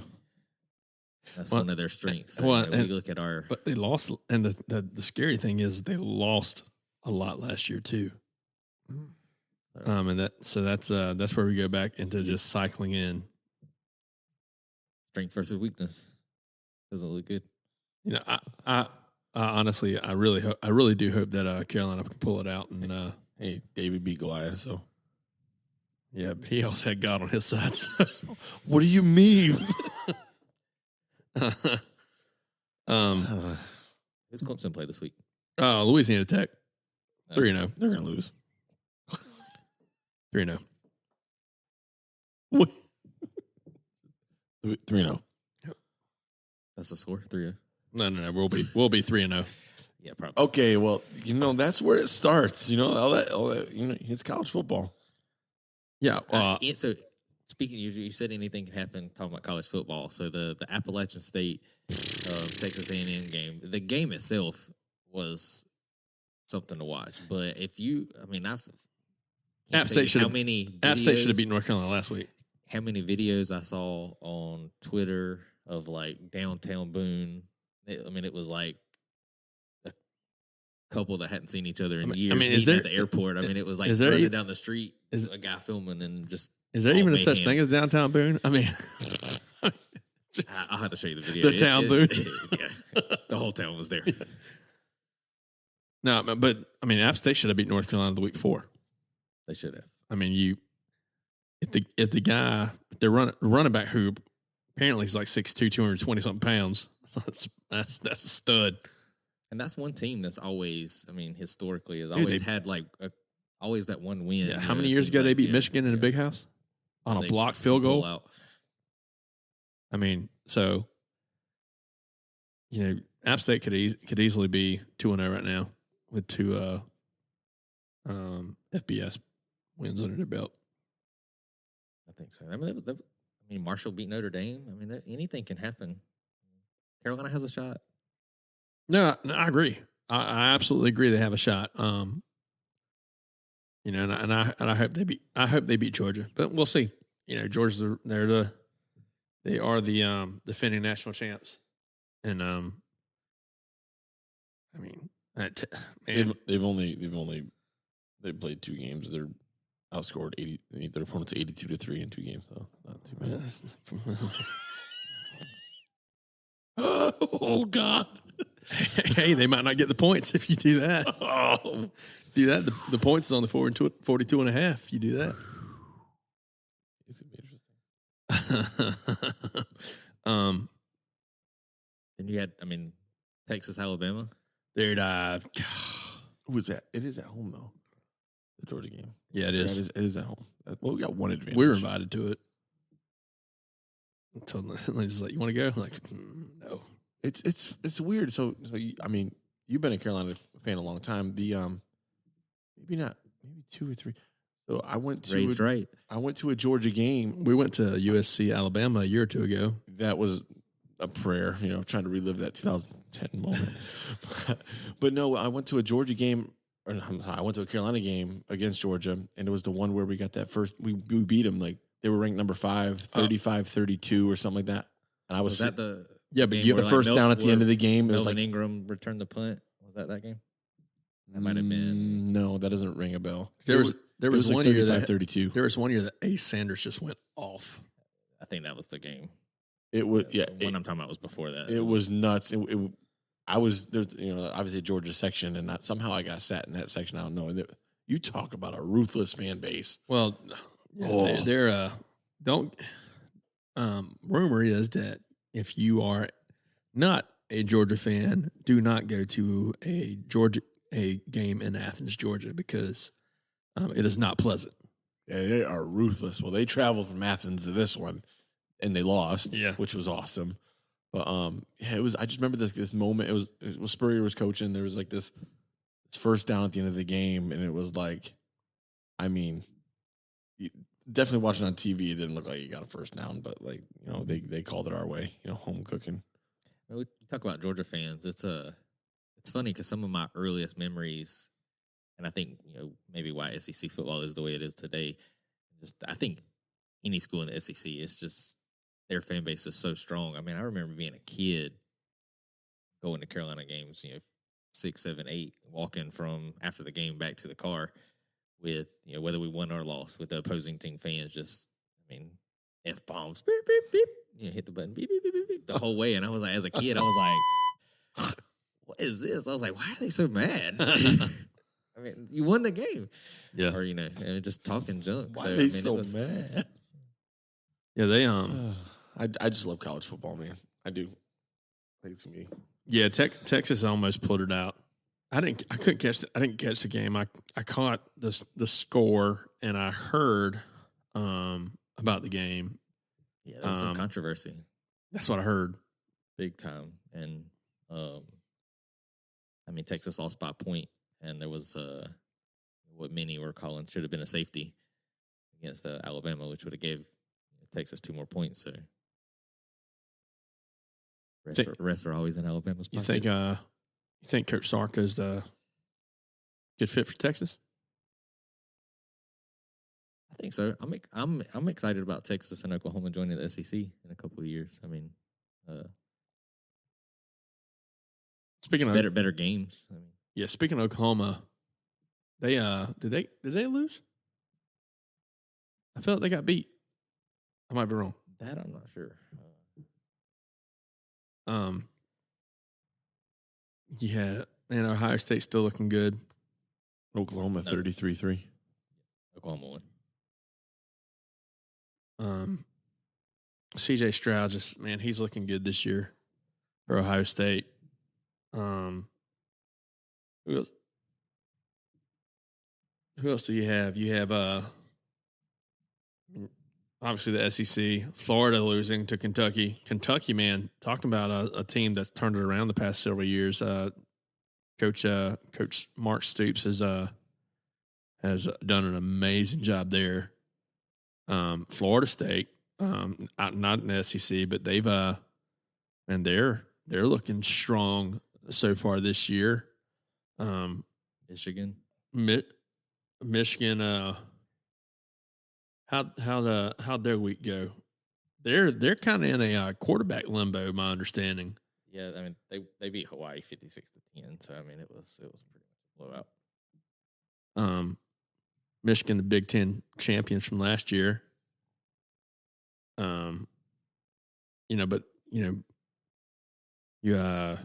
USC's up there. Southern Cal, they got that's right. USC. Not UFSC, USC, the real USC Trojans in California. Trojans also. I didn't say the real USC. But you got Lincoln Riley and Caleb. What's Caleb's last name? Played. Yeah. Anyways, former Oklahoma quarterback, Heisman front runner for this year. They're looking strong. There's a couple of good games this week. BYU and Oregon. That's a top 25 matchup. Why is Oregon in the top 25? They got absolutely murdered by Georgia week 1. And granted, I get it. Well, it's Georgia, okay? But again, why the heck do you have Oregon still in the top 25? Makes no sense to me. They were top 10, right? Before when they played Georgia. You're not going to lose. Yep. This is the second, third top team in the country you're talking about. So, no matter what the score was, I don't see them dropping out of the top 25. And they didn't play this week. So, I don't think they didn't have any reason not to be. I don't think they're going to stay there. They continue to play like that. But yeah. So, this past week you had Alabama beat Texas, Georgia beat Samford. Ohio State beat Arkansas State, Michigan beat Hawaii, Clemson beat Furman, App State upsets Texas A&M, Oklahoma beats Kent State, Marshall upsets Notre Dame, BYU We consider that upset. Number 21 versus number 9, Baylor upsets them 26-20. USC over Stanford 41-28. Oklahoma State beats Arizona State 34-17. Kentucky beats Florida in the swamp. Utah, who and that score was 26-16. Utah over Southern Utah 73-7, who lost the week before to Florida. Got Michigan State over Akron, Miami over Southern Miss, Arkansas over South Carolina. Tennessee pulls one out against Pittsburgh in overtime, 34-27. NC State over Charleston Southern. Washington State upsets Wisconsin. Ole Miss beats Central Arkansas. Wake Forest over Vanderbilt. And Texas Tech upsets number 25 Houston in double overtime. That rounds out your top 25 from this past week. And I stand corrected. Oregon did play. They actually did drop. They were 11th when they lost to Georgia, and they dropped out of the top 25. Okay. They beat East Washington 70-14. So I guess then they were right on the cusp. So that rounds out your college football from this past week. I tell you, I'm normally not a big NFL guy, but this past week I was I felt like we had some really good football for the NFL. Jonathan, you and I were talking earlier. First, Super Bowl favorite Buffalo Bills look strong against the defending champs. You can make that face all you want, Shane, but they are. They're the Super Bowl favorites so far in everyone's preseason and polls. So, you got the number one ranked, I'll say number one of the top ranked defenses from last year. I believe they were number one. Beat the defending Super Bowl champs 31-10. And several very close games. I think that's what made it nice here locally. The local games that were on TV all came down to the wire. They were. Really close. Last minute, game winning drive, field goal, whatever it may be. And there was some storyline in just about every game. I think the 1:00 time slot had a Saints Falcons on. Yeah, you had Saints Falcons. That came as a 1-point game. Saints pulled it out. Going into the game, that was only the second time. So Marcus Mariota and Jameis Winston were drafted 1-2, and they played their very first NFL game against each other, and then they haven't played since. Just to kind of see them both on their. They played their last college game, or one of them played their last college game against the other. No, they got drafted in the same year, so they played against each other in the national championship. Drafted 1 and 2 to Tampa Bay and Tennessee, and then they played opening week that year. Mariota crushed Jameis, but that's another story. And then they kind of lost out on the teams that they got drafted by, and they all got a second chance somewhere. So this was kind of a neat story going into that game. And then the other local game was obviously the Panthers Browns, and that had its own drama with Baker and Cleveland. So they were close games, but also had some underlying storylines. Yeah, well, Cleveland got up early, and they ended up having to win everything on a field goal. You're a Super Bowl favorite. I have come to the realization that I do not bet against Tom Brady ever. I've been saying it, well, more recently than ever, but I think that team is disgusting. Tom, what they did to the Cowboys, obviously because I'm a Cowboys fan, so it kind of hurts, but you held a rather prolific offense with that has a lot of loaded weapons to the only team in the NFL to not score a touchdown, the Dallas Cowboys. Held them to a field goal. I'm sorry. Cowboys have a prolific offense. Oh my God! This is a whole nother conversation. I can't even. They have prolific people on the offensive side of the ball that are playmakers, and you can't. Name 3: Michael Gallup, Ezekiel Elliott. Well, Gallup's hurt. CeeDee Lamb. You just said. I'm just naming. I'm naming. Stop interrupting me. This is my time with the mic. But what I'm saying is, you have a team that held a team with prolific stars, no pun intended, on the offensive side of the ball. That's our own, that's our best side of the ball. You held them to don't make those faces. Cowboys had like one of the top defenses last year, and Well, this is a new year. New year. Offense is where we're supposed to excel. Obviously, you held them to 3 points. Took out the star quarterback. Can't do anything. And then you have on the offensive side of the ball for Tampa Bay, you have Leonard Fournette who went off. What do you do? 21. You carried the ball over 20 times, 120 yards, 6 yards to carry. Ran over the defense. I mean, Tom Brady. I mean, Tampa Bay Buccaneers are going to be unstoppable. It's going to be a 14-win season for them. Calling it. we'll see. I mean, not to shift away from football because I definitely want to talk more football. But just speaking of Brady, did you see the Santa Claus trailer with Peyton Manning? No. Oh, so they're doing. It's got Brady in it though. So it's a TV series on Disney Plus. It's called The Santa Clauses, and Tim Allen's retiring. He's coming back. He's retiring, and so all the clip shows us he's taking auditions, and it has Peyton Manning, and Peyton Manning's like, he asked Peyton Manning, "Give me your best," or he sits down, and Manning's like, "I can't wait to rub this in Brady's face," and then Tim Allen goes, "Well, give me your best, ho ho ho," and then Manning goes, "Ho ho, Omaha, Omaha." Oh. Which was funny, and then Tim Allen's like, "Okay, let's move on." And Manning said something about singing, and then Tim Allen goes, "Brady's a better singer." And then I thought that it was. Thought that was a little tease because everybody thinks he was out, doing the Masked Singer. So it was just kind of all come full circle. I do. You think this is Brady's final year? I think so. Yes.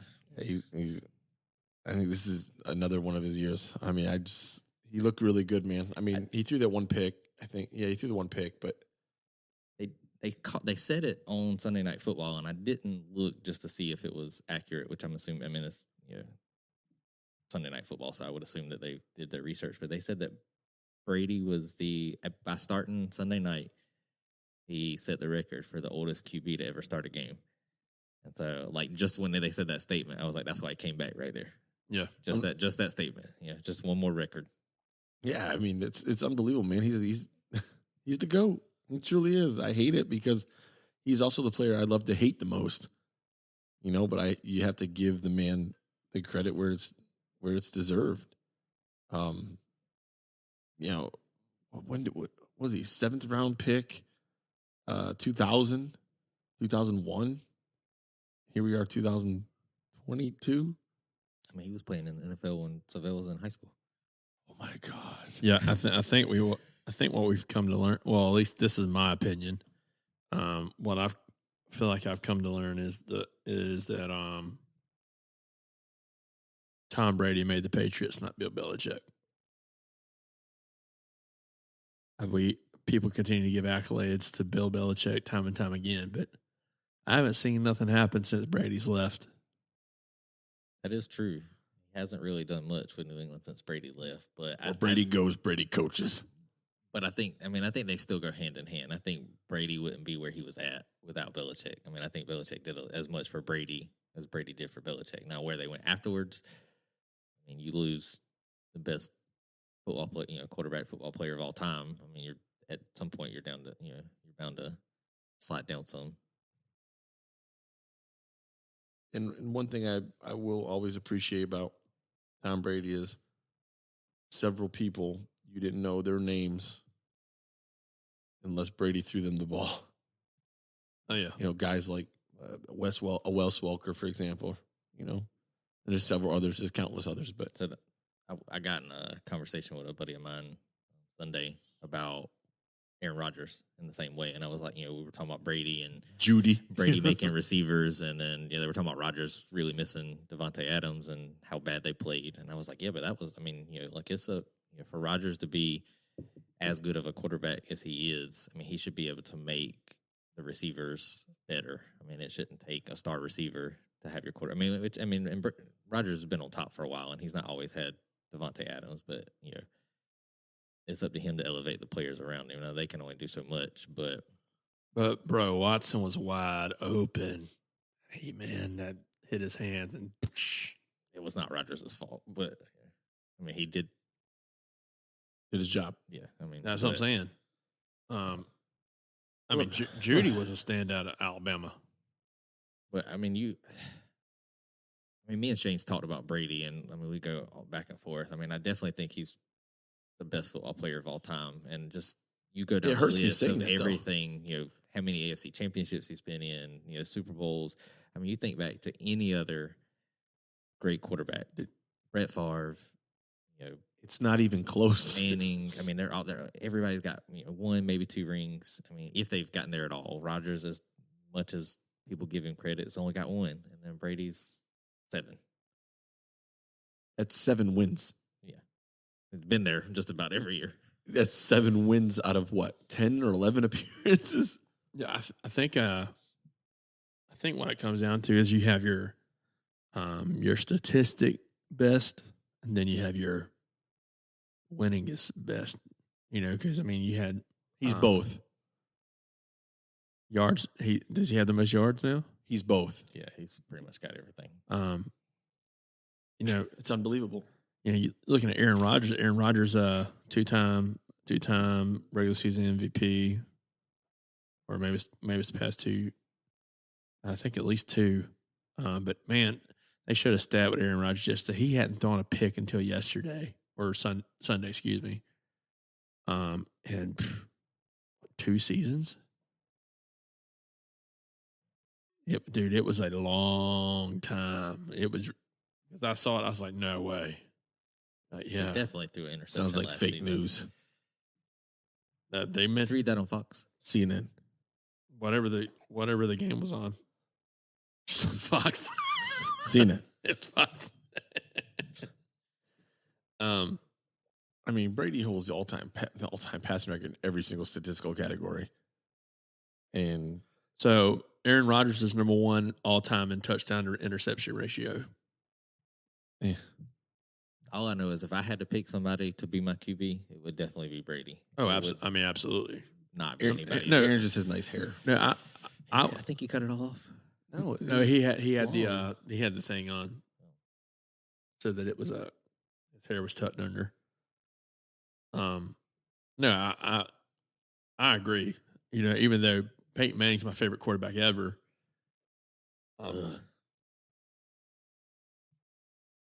Even though Peyton Manning is my favorite quarterback ever. Sorry, I was looking at stats. Excuse me. I would definitely pick Tom Brady.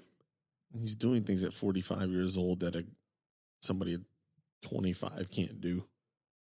I mean, I will say, so we talk about Brady, Belichick, how well he's doing in Tampa Bay. Offensive line definitely plays a part in that too. I mean, you got to have a good offensive line. I mean, we've talked about the Gamecocks offensive line. I mean, you got to give him time, and I will say that's one thing that Brady's kind of always had. He might not have had the star receivers, but if you're paying decent money for offensive linemen, you have somebody to block, to give your quarterback time. I mean, the receivers are bound to get open. But here's something interesting. Tom Brady threw for his most yards in his career in a single season this past year. At 44. In his second season with Tampa Bay. It's the only other time he threw for over 5,000 yards was in 2011. I mean, he defies all logic for me. So that was a stat that I was trying to find the stat that I read yesterday. He had thrown 38 touchdown passes and 0 interceptions during 12 division games the past 2 seasons. He had not thrown an interception in the division since 2019 at Detroit. I was going to say Detroit. Who's else in the division? Minnesota. Chicago, Minnesota. Yeah, well. I mean, Minnesota's been pretty decent the past couple years. Now, last year they had a down year, but defensively they've been pretty decent the past couple years. Yeah, Skull. I think Rodgers' receiving course definitely probably the worst it's been maybe since he's been there. And he knows it too. Yeah. But, kind of going back to the offensive line, I mean, you look at Cincinnati. I mean, they got lucky to beat Tennessee last year in the playoffs. I mean, they had like 9 sacks. I mean, Tennessee had 9 sacks. I mean, they got lucky to escape Cincinnati and Joe Burrow. And then, and Joe And Burrow. Jamar Chase. And, loaded offense from a weapon standpoint. But I mean, no, I didn't see Pittsburgh going in there and winning the game at all. No. And I mean, Burr had hardly no time. I mean, to do anything. 7 sacks. I mean, T.J. Watt until he got hurt was all over the place. Walked in there with their black Air Force Ones. Gifted. Mike Tomlin. Yeah, I love Mike Tomlin. man. Dude, the LSU team that won the national championship a few years ago, I think could easily be the best college football team I've ever seen. Offensively, they had Joe Burrow, Jamar Chase, and Jordan Jefferson. Loaded. I mean, that's Jefferson went off yesterday. Jamar Chase, I mean, I wouldn't go as, I mean, that I might agree with. Another team that, did not, I don't think, you look back to what they did when they were in college together and the offense they had, I don't think they lived up to what they are now in the NFL. But, I mean, you look at Ole Miss, I mean, they had DK Metcalf, A.J. Brown, and their whole offense was loaded. And, I mean, I hear about it. But, who was the quarterback? But that's what, yeah. Was that Bo? I think it was before Bo. Right after. I don't think it was Bo. But that's the thing. You have the weapons. You don't have a quarterback. I mean, they're killing it in the NFL. But as a college team, they didn't really do it. DK Metcalf, he broke his leg one year, right? In college? I don't remember. I could have sworn DK Metcalf hurt his leg or knee or something one year in college. I might be wrong, though. I very well could be wrong. But, man, nevertheless, football's been good. I'm so glad football's back. Glad it's back. But the transition we have at the start of the college football season, PCW had an amazing show on this past Saturday. Really good. We saw a title change while we were there that night. Real wrestler. The only real wrestler. Yep. He does amazing. And the real wrestler Moody does an amazing Fink impression. Yeah. Really good. I wasn't able to make the show on Saturday. It's one of the things that, That hurts my heart. the most disappointed about. Work just didn't allow me to be there. But I heard great things. I really wish I could have saw Ethan's match. But I saw Moody win, and I was happy for him. Man, That kid is on fire. So the show was different structure-wise this past time, which I personally enjoyed. We had a dart match at the beginning. That was fun.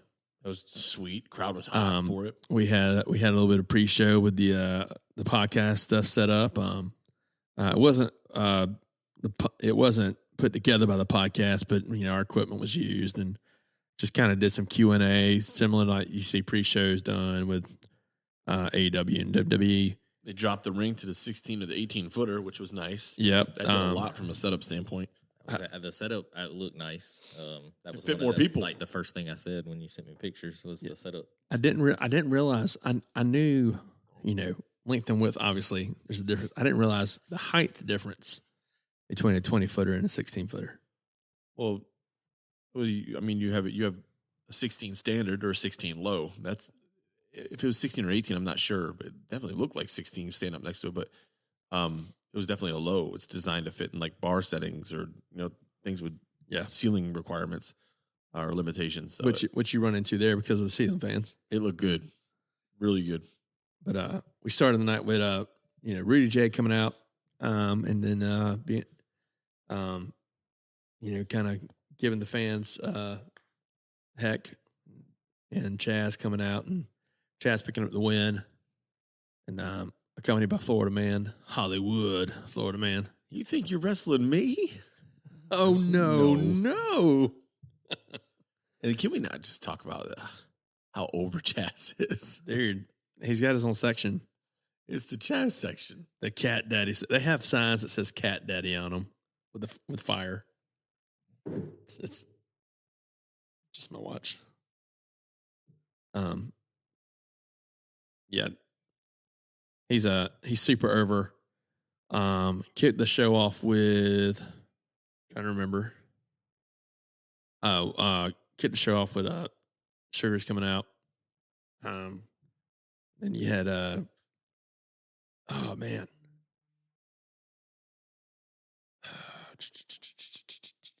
And I can't remember anything.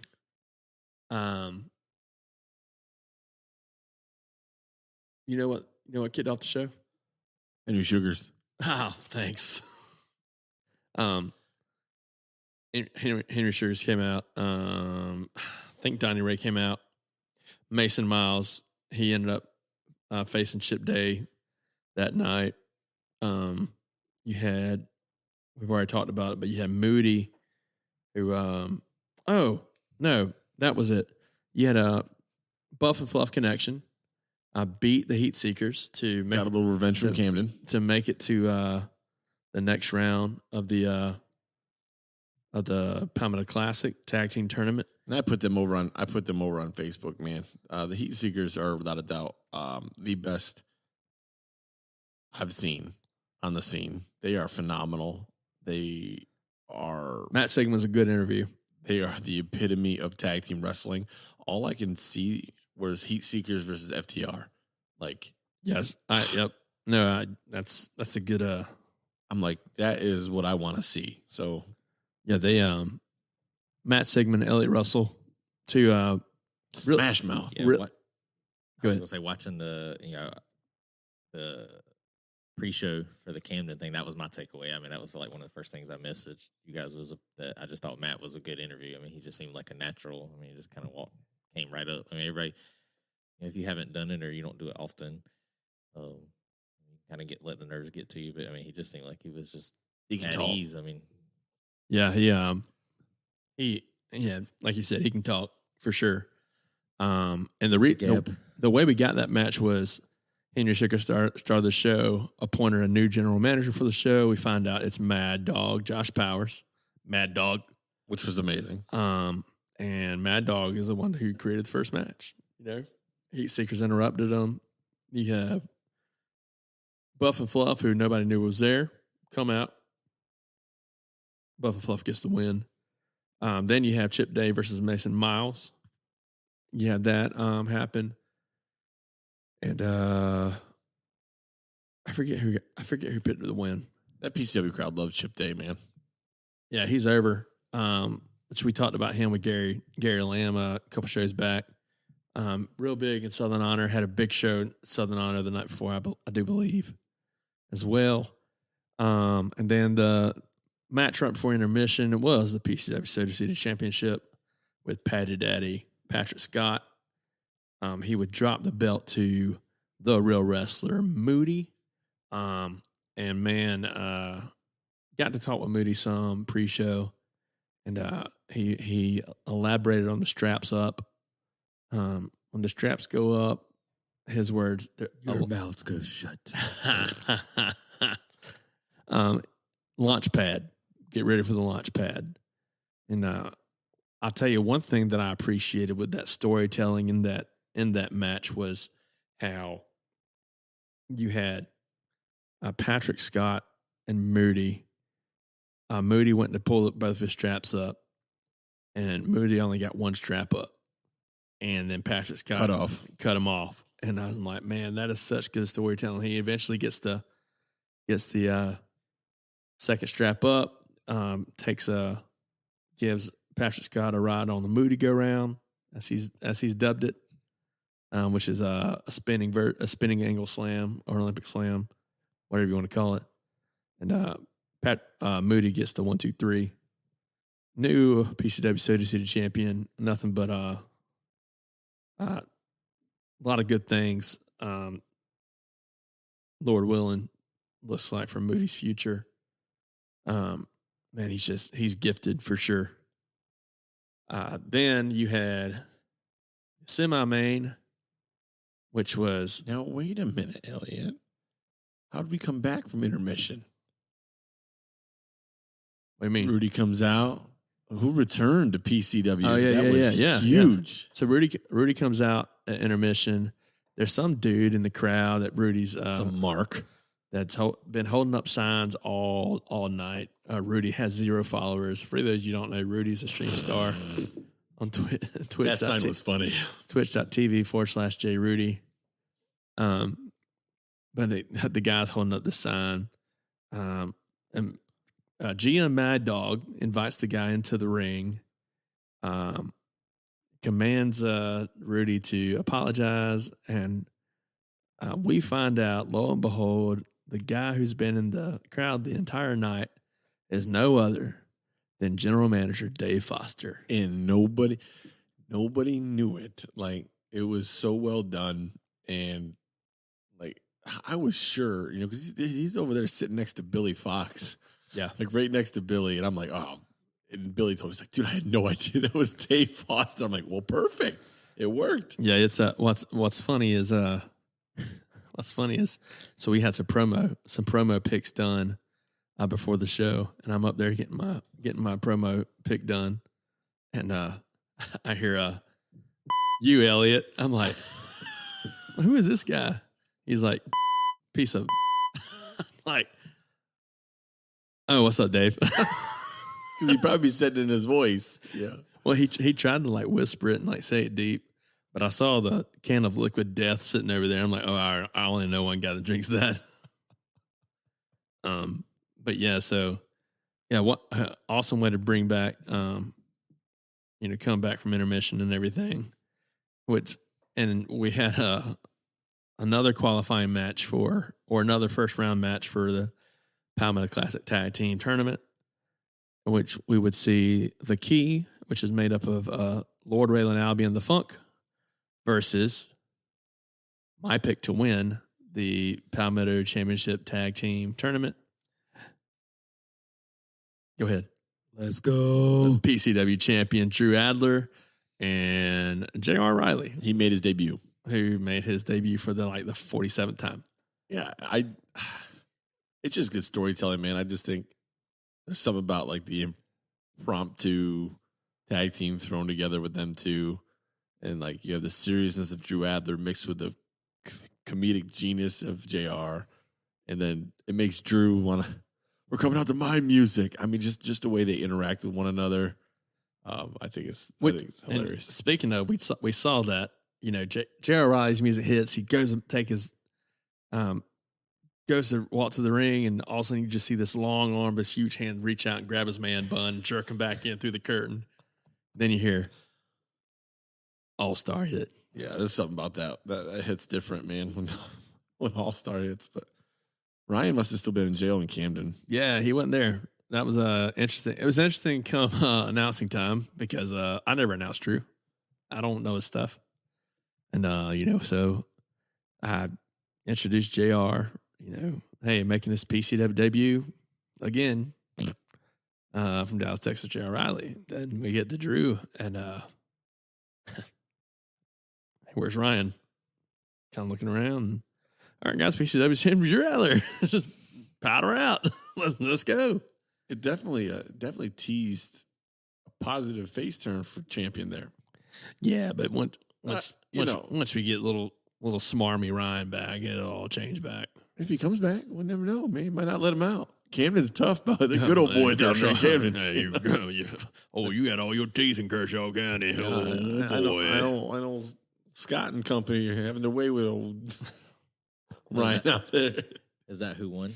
Was Drew? Yeah, so the winners of the match was none other than Drew Adler and J.R. Riley. I mean, I tell you that you said your pick to win it, so I assume they won. But are they going against Buff and Fluff next? No, so next show, two more. Next show, October 1st, we have 2 matches. Haven't been announced yet, but we do know there are 2 matches to make it to the semifinals for the Palmetto Classic Tag Team Tournament. Couldn't remember if next show was the finals or the show after. Yeah. And then main event. And what we found out previously in the show was this main event was not just a singles match. It would actually have Mad Dog Mayhem rules. That was set by acting general manager Mad Dog at the start of the show. God bless him, because it was amazing. and you saw Palmetto Wrestling Academy head trainer Ethan Case make his PCW return, and he fought Meltman Donnie Ray at the King's Gate. And man, got a lot of respect for Donnie after that match. Ethan elevated him to a whole nother level. Ethan even tells him, "Hey, I don't have to like you, but I do respect you," and everything. The fans, I'm sure, didn't like the outcome of the match. However, it's hard not to be satisfied, though, after you see a match of that caliber. I mean, we saw people going through doors. We saw multiple times being slammed on thumbtacks. In every picture, I saw streamers everywhere. That was nice. You had the streamer party go on with Ethan Case's entrance, or intro, I should say, when being announced.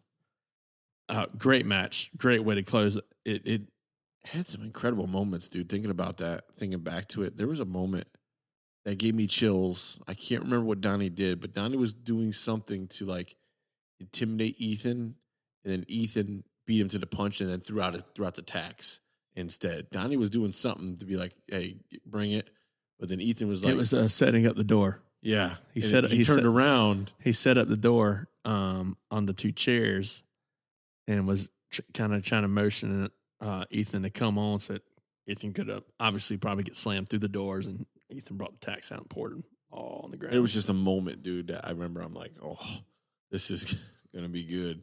And I'm standing next to TK from Pro Wrestling Turbo. Yeah, I'm standing next to TK, and I'm recording. I'm pretty sure I got him on recording, but all of a sudden you hear TK go, "Holy!" And it was incredible. And to see somebody, my telltale sign is when you can pop somebody in the business, you can turn the person in the business into a fan. Man, you're doing something really special. Yeah. And that whole match from opening bell to end was phenomenal. Yeah, it was definitely one of those things that they were able to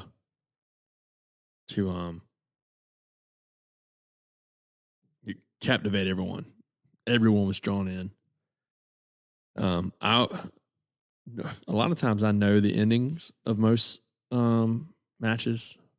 Rarely do I know the ending of main events. This show, I didn't know the ending of any of them, which I enjoyed. That's what I've been trying to tell everybody, dude. Like, everybody's always like, "Shane, you know what's going to happen." No, the crap, I don't. I want it that way. Yeah. It's genuine. Yeah, you are my fire. My one desire.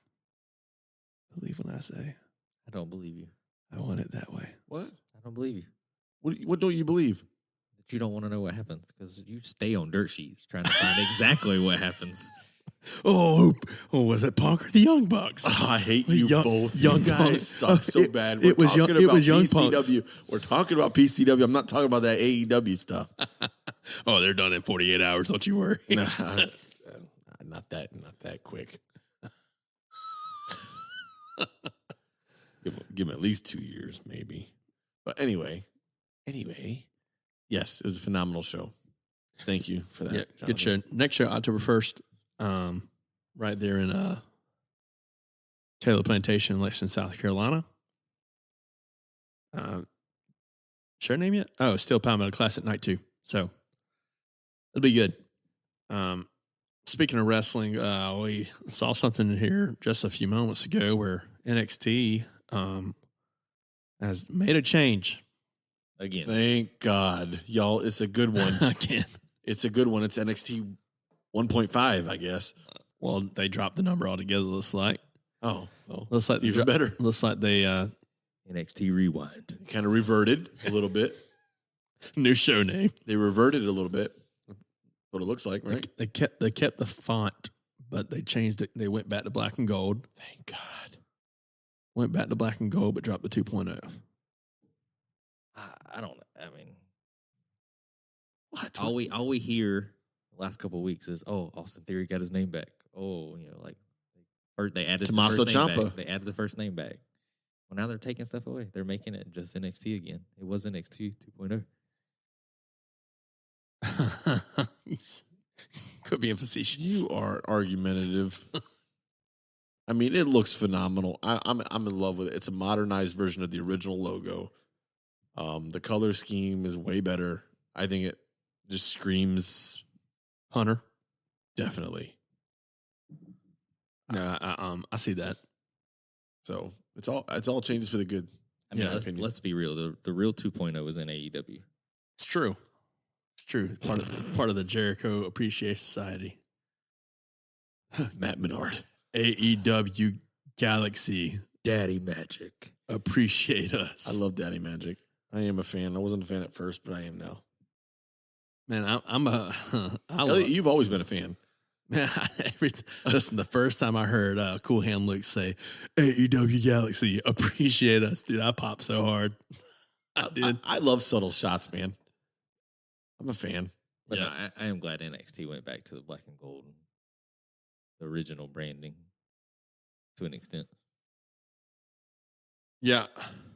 You know, and it's one of those things. I don't need the old WWE NXT with a huge X in the middle. But I felt like the tie-dye or whatever scheme that was, I thought it was just too busy.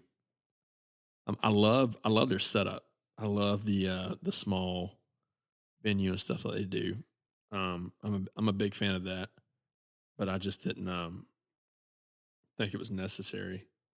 So here's what we got in wrestling for the rest of the week. We have AEW Dynamite. Well, real quick, I don't even think so. That news happened tonight about NXT, but I don't even think that was the biggest news coming from the show. A certain individual won the Yes, North American Championship. yeah, Solo Sikoa, which I'm wondering if they're going to change his name or not. Bloodline. Yeah, representing the bloodline. We also found out that well, I think we kind of alluded to that last show. Actually, I wonder if he was going to get any type of NXT championship. You know, I'm okay with them building a stable to kind of be the big deal. It was. What you got, Shane? Oh, sorry, Jonathan. Go ahead. I was going to say, speaking of the bloodline, did you see the Rikishi Sami Zayn Twitter exchange? I did. It was so good. Quite hilarious. They need to keep the Sami Zayn thing going as long as they can. I agree. For those who didn't see it, Jonathan, you can elaborate. Yeah, so Rikishi posted, "Good to see Solo Sikoa in front and center. Now I have 3 sons in the WWE." And then Sammy posted, "Almost like you have 4." It was so simple, but so good. Yeah, it's quite hilarious. Couple things. AEW Dynamite, live at 8 p.m. TBS Network. You have the Grand Slam Tournament of Champions semifinals with Jon Moxley versus Sammy Guevara, Chris Jericho versus Bryan Danielson. That Guevara Moxley match has me intrigued. I hate Sammy Guevara's character. I love watching him in the ring. The dude can go for sure. You got Britt Baker and Serena Deeb teaming up to take on Toni Storm and Athena. And so far, that looks like that's it. You also found out. Was it today or yesterday? Jericho was working Danielson. Did you say that? I did see that. Yep. I didn't know. Did you say that? Yeah. Okay. I saw that today. What we being the Elite has been put on hiatus until further notice. Canceled. We haven't talked about this yet. We haven't been able to talk about the media scrum too elaborative, have we? After all all that? the media scrum Last week, episode, last but show. it I was guess- right before Dynamite, so So we just didn't see more and more has come out. So we got EVPs that are suspended. CM Punk obviously is Out 6 to 8 months. Anyways, right. Ironic. Ace Steel is most likely gone from the company. Let's just assume he is because they don't even. But let's watch. Like looking at Dynamite, you don't even. There is no mention of these people. I guess from legality purposes, supposedly there's some legal issues going on. because of Ace Steel's doing. Mm-hmm. And the thing is, from what I heard, AEW is refusing to bring any of these people back until that third party investigation is complete. But it's an interesting standpoint, man. Like, and then you get all these reports that like Omega may or may not have reached out to WWE. You know, Young Bucks may or may not have reached out to WWE at some point. Well, we even heard Caprice Coleman say last week, you can't trust everything you read on the internet. That's why I said may or may not have. But it's going to be interesting come contract time to see what really happens. You know, because you don't really know until they're not going to do anything unless these contracts are up. Well, either wrestlers or AEW. And speaking of contracts, let's talk about MJF. MJF makes his return to Dynamite last week. And talking about a guy who can blur the lines in a promo, right? Mm-hmm. Apparently got a big contract extension. It's ending in 2024. But he again makes those comments. 2024, I'm out the door, and if you met, and I may be out the door holding that All Elite Wrestling Championship. But we also see John Moxley, and this has gone through several dirt sheets as well. John Moxley has stepped up as one of the big leaders in the locker room, and he also had Bryan Danielson and Chris Jericho, who also stepped up and they're the ones who led the team meeting or talent meeting, so to speak. And everything I've read have said, hey, that people left in high spirits at the end of that talent meeting. You know, and my thought process is just, I mean, I don't know 3 better guys you could get in the locker room to do it. Not that I know them personally, but just looking at their body of work, you know. So you had that. Jonathan, you like he was going to say something a while ago. A couple of different things. I mean, AEW has never been shy about mentioning WWE on air. But, Sure. You know, MJF's promo. By name. He called out, you know, Cody the Rhodes coaster. Yeah. And then he talked about the game. So, I mean, he's definitely playing into that. I was just recalling that in my head, and then I envision, you know, Shane's over here talking about contracts, and I envision 2024, you know, Triple H on the Titantron wanting to release a poison on the WWE, and then it being the Young Bucks and Kenny Omega. Okay, so we have to go back. We have to go back to the Cody Rhodes thing. So, who honestly thought Cody Rhodes was going to leave AEW? Who honestly can say that they believed he was going to do that? I know you weren't. Sure. I was completely sold that he was staying with AEW. Okay, my point is, I had a hope that he was staying, but I had a belief deep down inside that he was going. I just didn't want it to happen. And whenever he did not renew, that was the writing on the wall for me. but how do you know the report that said he wasn't renewing was true? When AEW released a statement, for me that was like, ugh. I mean, to me, it was going into the Cody thing all throughout until he showed up on WrestleMania. Like I had zero. I mean, you know, I was like, he's staying. I mean, he never really meant. I mean, even though there was a lot of rumors, and he kind of played into like what was going to happen. He never talked about like what he wanted, and so, I mean, for me to have zero. I mean, you don't know what's going on behind the scenes or how somebody feels, because I had full confidence that he was staying, and then within a week of him, you know, actually being on WWE and talking in interviews about like why he wanted, you know, like what his purpose was and why he chose that, I was like, I mean, I completely get it. Okay, so you really don't know. My point remains that if Cody Rhodes, EVP and founder or co-founding superstar, or whatever you want to call him, of All Elite Wrestling, the number 2 wrestling company in the United States, can leave, you best believe that it's possible that Omega, Young Bucks, MJF, they can all go too. That's just my point. But we just don't know until it happens. I think the difference you have there, though, is that Cody had a legacy that he was trying to fulfill, and something driving him more to go there with his dad and his dad's history. I think that's a cover. I mean, everybody has their reasons, though. I mean, I agree, but and again, I'm not saying that Young Bucks can't go or shouldn't go or anything. I just think there's I think there's just more. I kind of haphazardly said it, facetiously said it in our chat, but the timing would make sense. But if you do run with the Roman Reigns bloodline thing, and then all of a sudden you bring in Cody and you bring in all the elite, it writes itself. It would be phenomenal storytelling. But- Well, and now you have the person at the helm that could make it work. And then you also have the end of AEW. So That's it. That would be it. I have two thoughts. So one, a lot of, again, you can't believe everything you read, but there was a lot of reports going into Cody leaving that Cody was also having friction with Young Bucks and Kenny. So they may also not go because of that, because Cody's there. Well, I love the fact that we don't know the truth. Well, Cody even came out and said, "Hey, I have respect for them, but are they my friends? No, and then they're not my friends."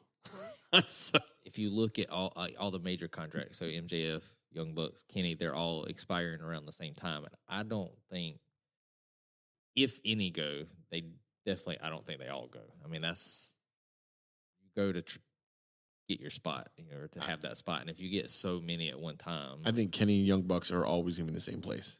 Yeah, I think you run the risk of where WWE was at recently, where they just had so much talent and then didn't know what to do with it. They just signed them, name value, try to get them, keep them away from competition. And I think Jericho goes back at some point. That's for his Hall of Fame standpoint. Yeah, I think he might go back, even if it's a one-off, just for Hall of Fame purposes. So if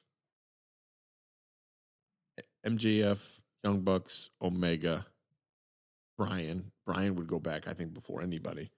But if Bryan Danielson, any combination of those talents leaves, would you not agree that there's obviously some sort of deeper rooted problem in AEW? I think it all depends on what happens with Punk. I think the root of the problem right now is Punk. Everybody has a problem with Punk, whether it's justified or not. That's tends to be the common denominator. That, as well as lack of leadership. Now, maybe that's changed in the locker room since Punk's been gone the past week or two, with Tony stepping up and saying, "Hey, you know what? We're stripping titles from all parties involved." But what if the lack of leadership is more of a too much different style of leadership? I mean, if they're all EVPs and they all have some say in what goes on. That title, I said that title needs to be stripped from any talent. Everything belongs. I mean, Tony's your.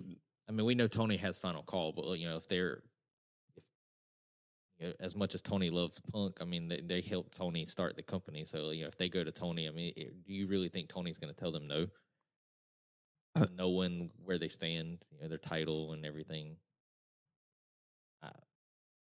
I think it might end up being a good thing. Yeah, I think, and I think that's something that Tony will just have to sit down with the Bucks and the and Omega and say, "Hey, all right, we need to make a decision. Either you continue as EVPs, maybe have some bet. If you wrestle, maybe have some special matches here and there, or you sit down as EVPs. You keep your same pay as your contracts and stuff, but we got to take the title away." And reality TV is put on for a reason. I mean, you sure. can't believe everything, but watching Rose to the Top, I mean, Cody did so much stuff behind the scenes, and in none of the episodes did you ever see Young Buck. I mean, there was conversations with him and Tony, him and Eric Bischoff. I mean, he's all got that stuff, knack for the business. but there was never any interaction with him and the Bucks or him and Kenny. Now, they might just not have been able to be on TV, but, I mean, you just didn't see them. I mean, it looked like a lot of the leadership stuff was coming from Cody and Tony. Another thing, too, about this whole thing, like, that leads me to believe it's more real than work is the very fact that Kenny Omega's been out for so long with injury, and he comes back, be in the tournament, and then all of a sudden he's gone off TV. Do you think, obviously a money draw, but do you think who played more of a part in getting Punk into AEW, Cody Rhodes or the Young Bucks and Kenny? Cody Rhodes. So Cody leaving, I mean, I don't think that was a plan when Punk came in, but Punk could have felt a certain type of way because Cody left, and then the buffer was gone between him, the Bucks, and the Bucks. There's a recipe for disaster here. Cody leaving, there was something there, I think, and then I think Cody might have been what was keeping everything. He was the glue. Well, and Cody's leaving. Just and you wonder. I mean, because Dustin is the coach, so you wonder if he's just kind of like, man, I'm too old to worry about this crap. Because it's not, I mean, I mentioned Roast to the Top being a reality TV show, but I've seen like backstage videos with fans where they were talking to Cody and Punk come over, and I mean, just the interaction, and then when Dynamite goes off the air or something, I mean, Punk would come out, but it was always Punk and Cody together. And you lose that, Kenny but wasn't there. But Cody, I mean, Cody was in Gorilla a lot. I mean, so he's a producer, for lack of a better word. I think he was the producer, man. Ever since that day, man, I just thought it was a dramatic, seismic shift, a paradigm shift again, if you will, in AEW, and it just the snowball effect. Ever since Cody left, it's just these things keep happening and happening and happening, and eventually it's going to be its demise. That's my thought. I hate saying that because I love AEW. I love everything about that company. I'm a big fan of Tony Khan, but you have to, we can call it as we see it, man. And there's just too many things, and it's becoming too frequent. And I haven't gotten the snowball effect. I mean, I think, you have 4 big egos, 5 if you can include Tony, who just finally came at a head. You have people who've, Hangman, who's outright has said, "Hey, I don't like taking advice from anybody, really. Can do my own thing." okay, And well, now you just alienated yourself. Okay, I mean, and when that's he'll have to be the one to answer that. I thought he had a good solid run. I just thought there was a lack of a storyline building around the feuds he had. You've had one of your top talents in Adam Cole, who has been injured. Bobby Fish with the Undisputed Era, is no longer with the company. But he's even come out and said, "Hey, it had nothing. It was just money. It was a money thing. That was it. My deciding factor was the money he was willing to pay. I wanted more. He wouldn't give it to me, so I just said, all right, I'm just not going to renew." And that's where we're at. He's also said a bunch of stuff about Punk since then too. That's what I'm saying. It's a snowball effect, and Punk is, but as you said, is a common denominator. But in that, at the same time, though, you gotta think of how much is that him just trying to take up for his boys. Because I mean, he's close to the Bucks, and we know that. I don't know. I mean, I go back to Bischoff. Controversy creates cash. I mean, it does. Absolutely does. I mean, they had one of their higher viewerships last week, so we'll see what that does this week. I mean, last week you had a lot of reason to watch just to see what happened. But they put on one of their better shows too last week. I mean, Garcia winning in Buffalo. That was big. Championship was big. I think he did a fantastic job. You also saw his turn at the end. You saw his turn at the end too. Danielson came out. They finally had that moment where it was his idol, so to speak, kind of in the ring. So that was a good way to end the show. I'm interested to see if they have Danielson versus Moxley at Grand Slam, or if it ends up being Jericho versus Moxley at Grand Slam. And do they end up putting the belt on Moxley, or do they go with someone else? I think it's hard not to put it on Moxley after the promo he cut the other night. Obviously, he's one of your biggest. He's obviously your workhorse. I'm not sure that I'm a fan of him as the champ. It's odd for me looking at the semifinals because I couldn't really see anybody else there. Like it's the 4 that they have in the semifinals, but like what you just said. So like Moxley, for AEW to have such a stacked, what I would consider a stacked roster. I've seen Moxley and Jericho a lot, and then we got Moxley Danielson like twice when Danielson first got there, about like when he was joining the BCC. So like both, I mean that's if Moxley beats Guevara, which I mean that would be the way I would lean. I just think that we've seen the same matches. The big stars are the same, right? That's the problem. in the main event. I mean, it's always just those, the same. I wouldn't say recycled, but they're just. I mean, Wardlow. He was so hot whenever he won the TNT title, and then he's still over. It just seemed like some of his run kind of fizzled out a little bit. That's because of where they placed the TNT title at. They placed it on Rampage, and to try and give Rampage some. I think there's one clear-cut pick who's going to be the next AEW champion. I think it's obvious. I think it's going to be Bryan Danielson. I don't think it's going to be Moxley again. They just took it from him. Jericho, I mean, yes, I could see that, but I think Bryan Danielson is your pick. He's not carried the belt before.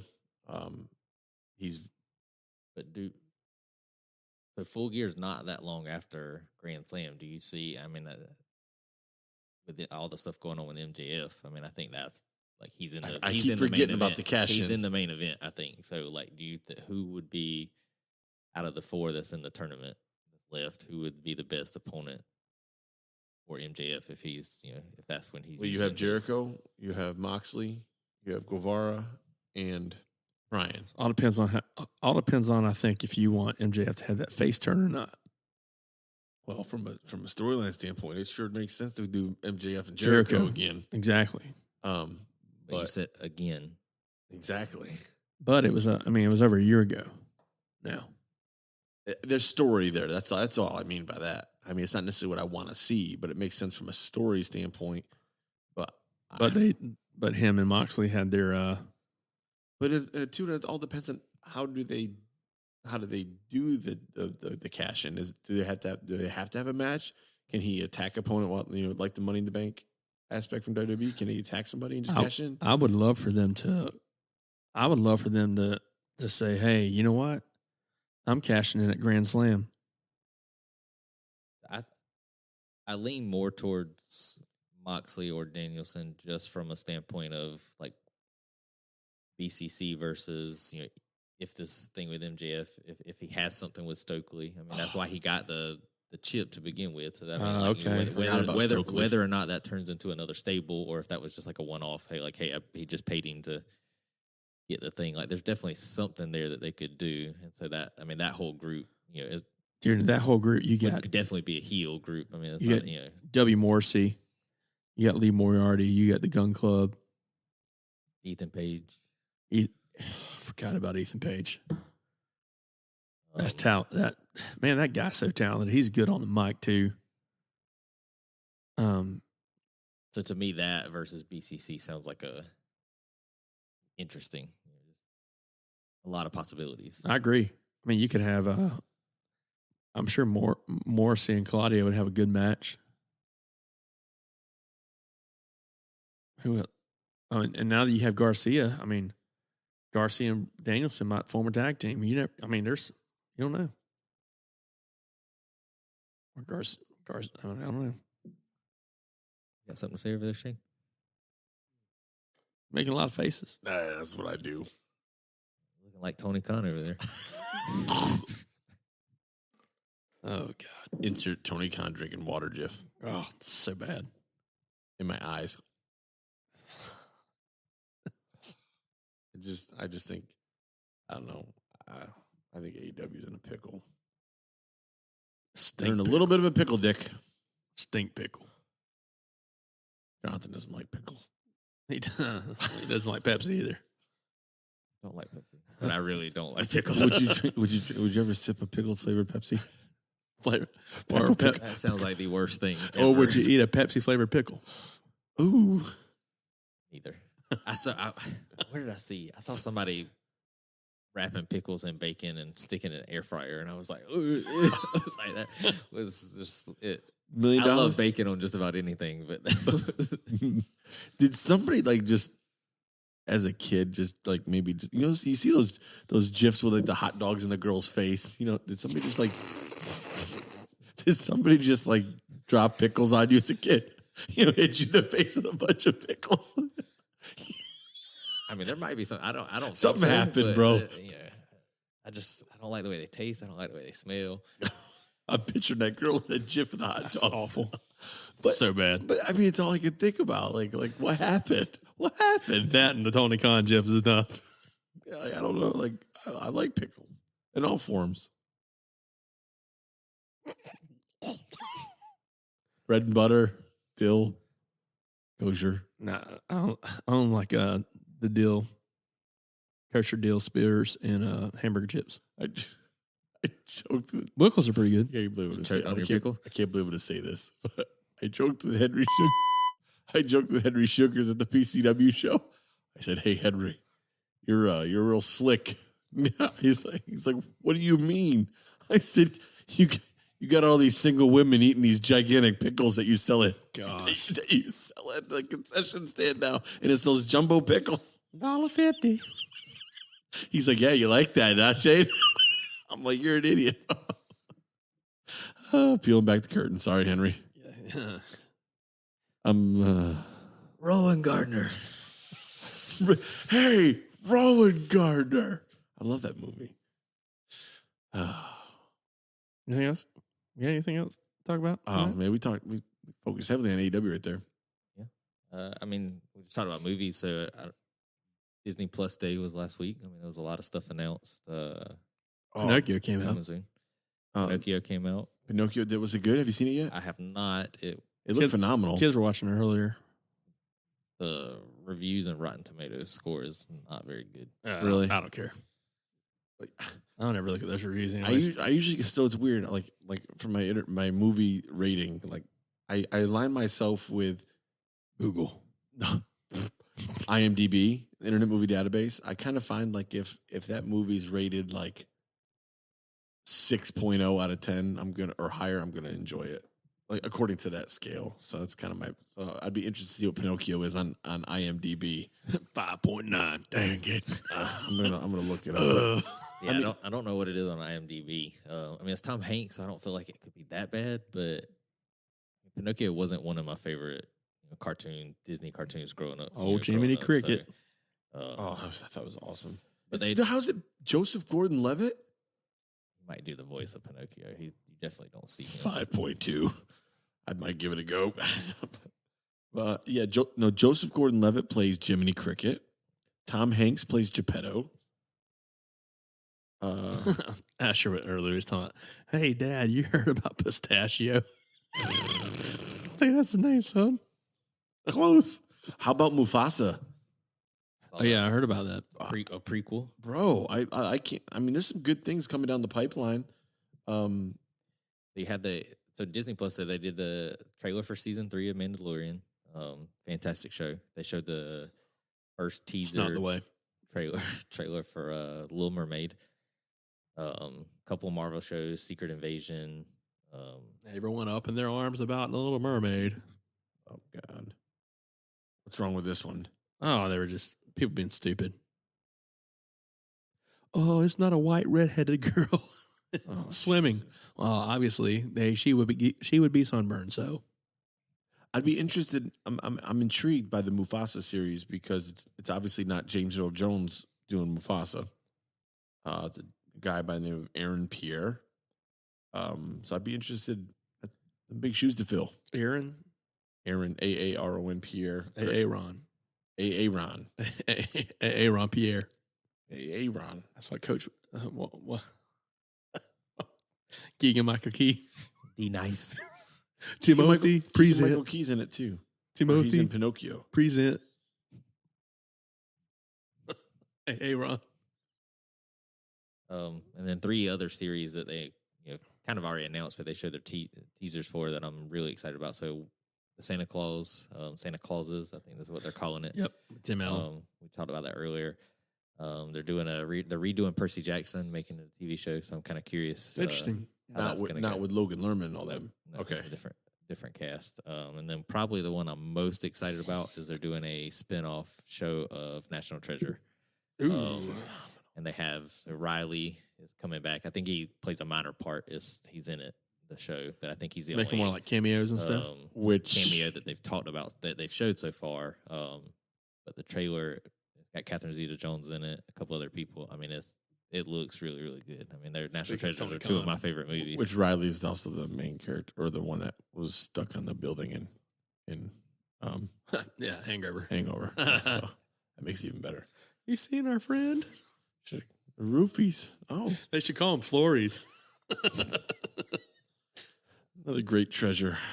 and then That's a great national treasure is what that is. Mm, I do love Hangover. See what I did there? I did. National Treasure. Yeah. I'm sorry, Elliot is not looking forward to it, but I am really looking forward to it. Hocus Pocus 2 comes out this month, I am not. September 30th. How I'm are in you this- not looking forward to Hocus I Pocus? did not like the first one. You tell me why. Thank you. Stop ganging up on me here. Well, tell first me of all, why. I am Because it was stupid. It was not stupid. It was dumb. It's not. So I take that back. The movie itself, I think It's 1994 for God's sakes. I Yeah, I so- don't think I watched it as a kid, really. So Okay. that probably has a lot to do with it. Yes. As I got older, I am not a fan of Sarah Jessica Parker at all. Nobody's a fan of Sarah Jessica Parker. Nobody that likes Hocus Pocus is because of Sarah Jessica Parker. But my wife loves Hocus Pocus, Okay. so I will be watching the second one. Same. Well, first, can I please get you to watch Hocus Pocus, the original, as an adult? I have watched it as an adult. Okay. So has your opinion changed as an adult versus when you were younger? Or is it still the same? And what as an adult makes you hate Hocus Pocus? He mentioned he didn't watch it when he was younger, so he doesn't like it now. Yeah. I didn't really watch it as a kid. I watched Oh, it. I thought you said you watched it as a kid. You didn't like it. Okay. So didn't watch it as an a kid. adult. You've seen it. Yeah. So It sucked. it does. But I think I went into it Zachary Binks. thinking I'm Zachary, not gonna like this. Zachary I'm Binks. thinking I'm not gonna like this. So I mean, it didn't change my It's a opinion. cult classic. They at least I don't know about that. It's definitely a cult classic. They at least made a It's good not- change with instead of the woman riding a vacuum cleaner, she's riding two Roombas. How many, Okay, how can you not enjoy that? How many years has it been between the first and second one? 94. It's like 94 to 30 2022. years. And Sarah Jessica Parker looks exactly the same. No, she looks bad. She looks bad in The, the the first redhead, the redhead, redhead Midler. looks just. Bette Midler. That's Bette Midler, the redhead. Correct. Kathy Najimy is the heavyset one with the black hair. Correct. Okay, yeah. Bette Midler looks the same. She looks the same. Sarah Jessica Parker looks horrible. maybe I haven't. Sorry, honey, but not enough makeup in the world can fix that. I thought she looked horrible back in the day. She looks like a witch. Sorry, guy. Okay, not enough makeup in the world. She looks like the one with the, hey, wiggle your nose. Bewitched. Yeah, wiggle your nose. Bewitched. Genie. No, I dream of Genie. I bewitched. She looks like Aladdin. She looks like the cartoon version. She looks like she'd be related to Paul Levesque. I am the gamer. You don't want to play me. That's the first one. Okay, the redhead looks the same. Sarah Jessica Parker looked much better in that one. Yeah, back when she was considered a sex symbol. Now she's. She's a symbol, all right.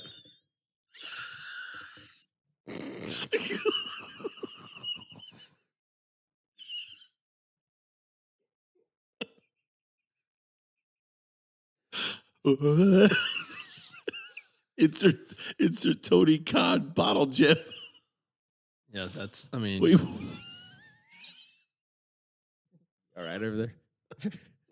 no, because I wasn't expecting you to do that. I always thought Sarah Jessica Parker back in the day was a solid 5. Well, you just said it's got to be 6.0 or higher for you to enjoy it. Yeah, no. She was never. I don't think a pretty woman. Sarah Jessica Parker is asinine. Faces a 3. He's an idiot. He's an idiot. Took me a second. It's early in the morning, folks, but what a way to close the show there. Oh, and we're talking about a B-rated movie. I don't have any issue. So here's the cool thing. So you have movies where you just want your kids to be able to enjoy. I think Hocus Pocus was a movie where I would feel comfortable letting my kid watch. I just thought it was I mean, our kids have seen it. Halloween Town, that's another one. great. I was gonna say, Freaking to movie. me, Halloween Town is better than Hocus Pocus. Yeah, I think so. It's not any less cheesy. And maybe I watched Halloween Town when it was out, and I think like I said, I didn't really watch Hocus Pocus. So then, as an adult going back, I didn't think it was as good. But Hocus Pocus is funnier than Halloween Town. I'll take your word for it. It is funnier. Halloween Town, bro. There's that one. There's that one scene. You've seen Halloween Town, right? Yeah, I've seen like all 4 of them. Yes. Well, they got worse. They got worse. They did. But the first one, there's that scene when Calabar makes his appearance in the one in the movie theater. You know that scene in the movie theater where they're all like stuck and like he's on the movie screen and bro, that makes every hair stand up still to this day as an adult. I mean, I've always been more of a Ernest Scared Stupid type of guy, anyways. okay, if you say that's better than Hocus Pocus, that's a problem. Granted, I love Jim Varney. They're funny, but My name is Ernest. I'm Ernest P. Worrell.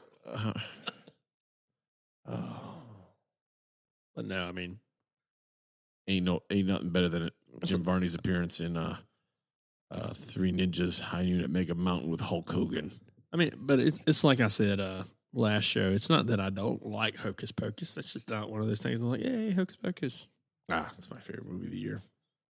But Halloween Ends coming up. Could be a good way to finish the series. they released a new trailer to Black Adam during the Rams Bills. That, based on promotion alone, is gonna be The Rock's most successful movie. Ain't no way. So- I think it's gonna blow every movie he's ever done out of the water. My wife I don't think she's watched a Black Adam trailer, and we started it right when the game was coming on. You know, when it came on, I showed her, and she was like, "Oh, DC's making a big deal about that." I was Yes. like, oh yeah. I think it's gonna completely change how they do their movies. And I mean, it's Dwayne Johnson, so everything he does, everything he touches is gold. Yeah, he definitely looking forward to that. I mean, he opened up that Rams game to pretty electrifying. So I didn't catch that. I'm mad. Was it good? yeah, it was nowhere near as long as the Super Bowl one, Right. but yeah, it was. It makes me think he's going to be at WrestleMania in Hollywood. I'll tell you that. Yeah, Especially if they have it at SoFi Stadium. He calls that home. yeah. He's mentioned that several times. It's happened at SoFi, isn't it? Mm-hmm. He's That's the mentioned plan. It's definitely happened at SoFi. he's mentioned that, and he mentioned that in one of his Instagram stories recently. He's like, whenever, because him and Aaron Donald, It was the clip heading into the game. They were advertising the game, and he was talking about his workout with Aaron Donald. And he was like, he started it. And he was like, so he started the whole promo. He was like, my home away from home. He talked about LA, and then towards the end, he was like, it's 1 a.m. I can't do it. I want to so bad. And he was like, and he stopped, and then he went, and then he was like, finally. He was teasing the wrestling side. What did he say? He just kept, he's like, we're going to tear the mother down. I'm like, oh, yeah. dude, The Rock's amazing. I'm stoked. yeah, it's good. It was a good thing. Good promo to kick off football week for sure. And a Rams loss. They did. Man, To good the show. to the Super Bowl favorites. It's true. In the AFC. No, I mean, that's fair. That's fair. I'll go with that. Cool. We agree on something. See that, folks? We can get along. Man, so guys, next week we have a heck of a guest lined up next week in Brandon Davis. I am ecstatic. Guys, Fanboying over here. dude, he's one of the top country music artists out there today. I recently released Wheels on the Bus, so be sure to tune in. Wheels on the truck. Wheels on a Truck. Oh, my bad. Wheels on a Truck. Yeah, that's my fault. I think Wheels on the Bus is already a thing. It was. But excited about next week. If you haven't listened to his music, go check it out. Familiarize yourself with him. It's going to be good. And possibly Woody Dancer the week after. We shall see. Guys, we appreciate your time. As always, my name's Elliot. I'm Shane. And I'm Jonathan. And this has been the Lowdown Popcast. And as always, let's keep it popping.